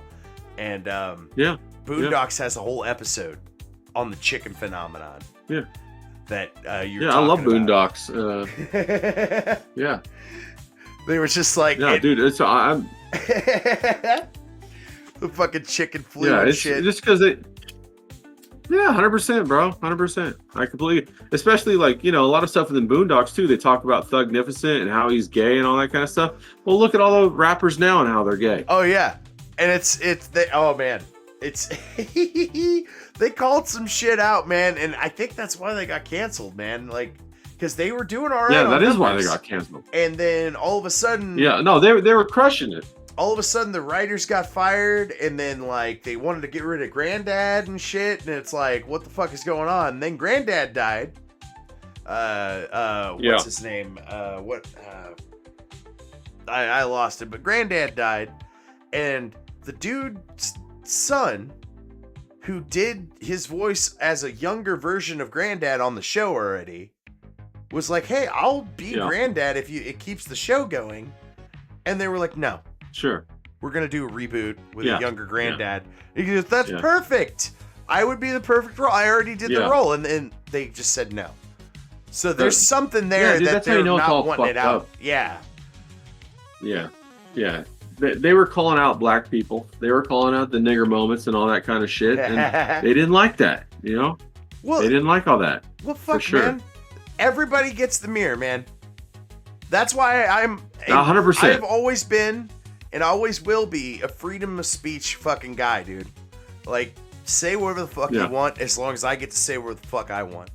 As long as we can understand each other by the end of the exchange, I think that's a productive conversation. You know? Yeah, I agree. I agree. If you're silencing people, and I'm sure this quote is like been beat the fuck to death, but if you're silencing people, you probably just don't like what the fuck they're saying. And if that's the case, then you're a pussy. Or you don't. Or you don't. Yeah, you don't want them to find out what you're doing to them. That too. You're subverting some shit, and you're wanting to fucking be all sketchy and shit around motherfuckers. Yeah. That's right. Well, that's right. Why do you think they got tossed out of 109 countries? Is it 109 now? I thought we were up at 110. Yeah, 109. Yeah. Boosted the numbers that's up, boys. true. They coming after the. That's right. Now, all right, bro. I had a good time chatting with you, man. Wait, go on. I was just gonna say, man, if you've never heard of Moose Heaven, go check out that guy on YouTube. Spirit runs that channel. He's a wild man. He does like 4-hour fucking some odd streams and shit. Covers all sorts of crazy shit, dude. He changed my mind on the Jews a little bit too. I used to be a big what did he say hater about of the Jews, and this guy he showed me that it's just a certain sect of these fuckers that are just disgusting human beings. You know, and I agree with that. He really gets into the nitty gritty. Like tonight, dude, before we started, he was talking about over in Gaza. What's he called? Moose what? Moose Heaven. I'll actually just fucking pop the chat over and I'll throw it in the chat. Okay. I'll send it to you too. Because I mean, I like that kind of stuff, and that's how it is. Oh, he's still fucking live right now. I'll be damned. Most of those people aren't even Jewish. Did you know that? Yeah, that's the thing, and I think that's what he's trying to get across too, is that they're not even really. No, I agree. Like they're not really Jewish. Yeah, it's that thing I was saying earlier, where they're saying shit that is in your books and that you would think is right, but they don't believe these words, and they are not your friend. Yeah, no, I agree. But I just tossed it in my general they have there, there's. Thank you. I'll take that. They have this thing where they call it rings within rings, and that's the pattern they operate within. Oh. So they have secret societies, but then they have secret societies inside of secret societies. I'm just saying too, man, if you're anybody, any denomination, any race or whatever, and you think that putting some string up in your hometown is going to trick God, you're just a fucking weird person. I'm saying. And you're just like crawling up out of the sewers and shit. Like, that's not a real religion, man. I actually feel bad for them that their life is like that. I wouldn't want my life to be like that. Dude, no shit. How empty of a life is that? Yeah. You got to be searching all over to fill that fucking shit up, dude. Like, that's bad. Yeah, an OCD out the ass, man. All right, man. Hey, we could be sitting here all night just fucking chatting and hanging out, man. Yeah, we'll cut it. We'll cut it out. Peace out, man. We'll chat again. Yeah, I hope you do come on Good again, talking man. to you, You have an open invitation, Ray. Yeah, I'm into it. Come on, man. Oh, I appreciate it, brother. All right, and I'm gonna be checking in on that venison now. Oh, dude, I'll try to get your address or something. Try to send you some near Christmas time or something, man. And I'll tell you, Fire. it's fire shit. I'm all about that. Do you like it spicy or not spicy? You take it easy. I got 2 batches. I like it spicy, baby. Spicy. Right on, dude. All right. I like Peace it out, spicy. Ray Ray. Go Hell follow yeah. RayRayisHappy if you want to unlock your creativity. He's doing watercolors right now. Are you gonna like do all sorts of different what's the extent of art that you're getting into? Are we gonna be doing I'm gonna do shit later or what? I'm gonna do a different 30-day challenge every 30 days. Is what I'm gonna do. That's fantastic. So the next 30-day challenge ain't even gonna have nothing to do with watercolor. I can't hear anything. Sorry. Yeah. Good. No, the next 30-day challenge ain't gonna have nothing to do with watercolor, so on and so forth. You know, and it's just gonna really pivot around creativity. Okay. So you know, just anything. However creative. that goes. And I got, yeah, dude. Yeah, and I got some pretty interesting ideas. Yeah. That want to spurn that on and basically picked a fucking deep well. Yeah, I hope so. And I hope we can get yeah. All right, brother, you take her easy. Thanks for the chat and thanks for having me on. Yeah, man, thanks for coming by. You've been a fucking chill ass hang, man. This has been the Green Pill. Mr. RayRayisHappy. Go follow that guy on all the social medias. I want him to be 1 million subscribers by the time the AI takes over. Everybody, peace out. Thanks for watching. I'm gonna try to rate somebody on Rumble wherever that is.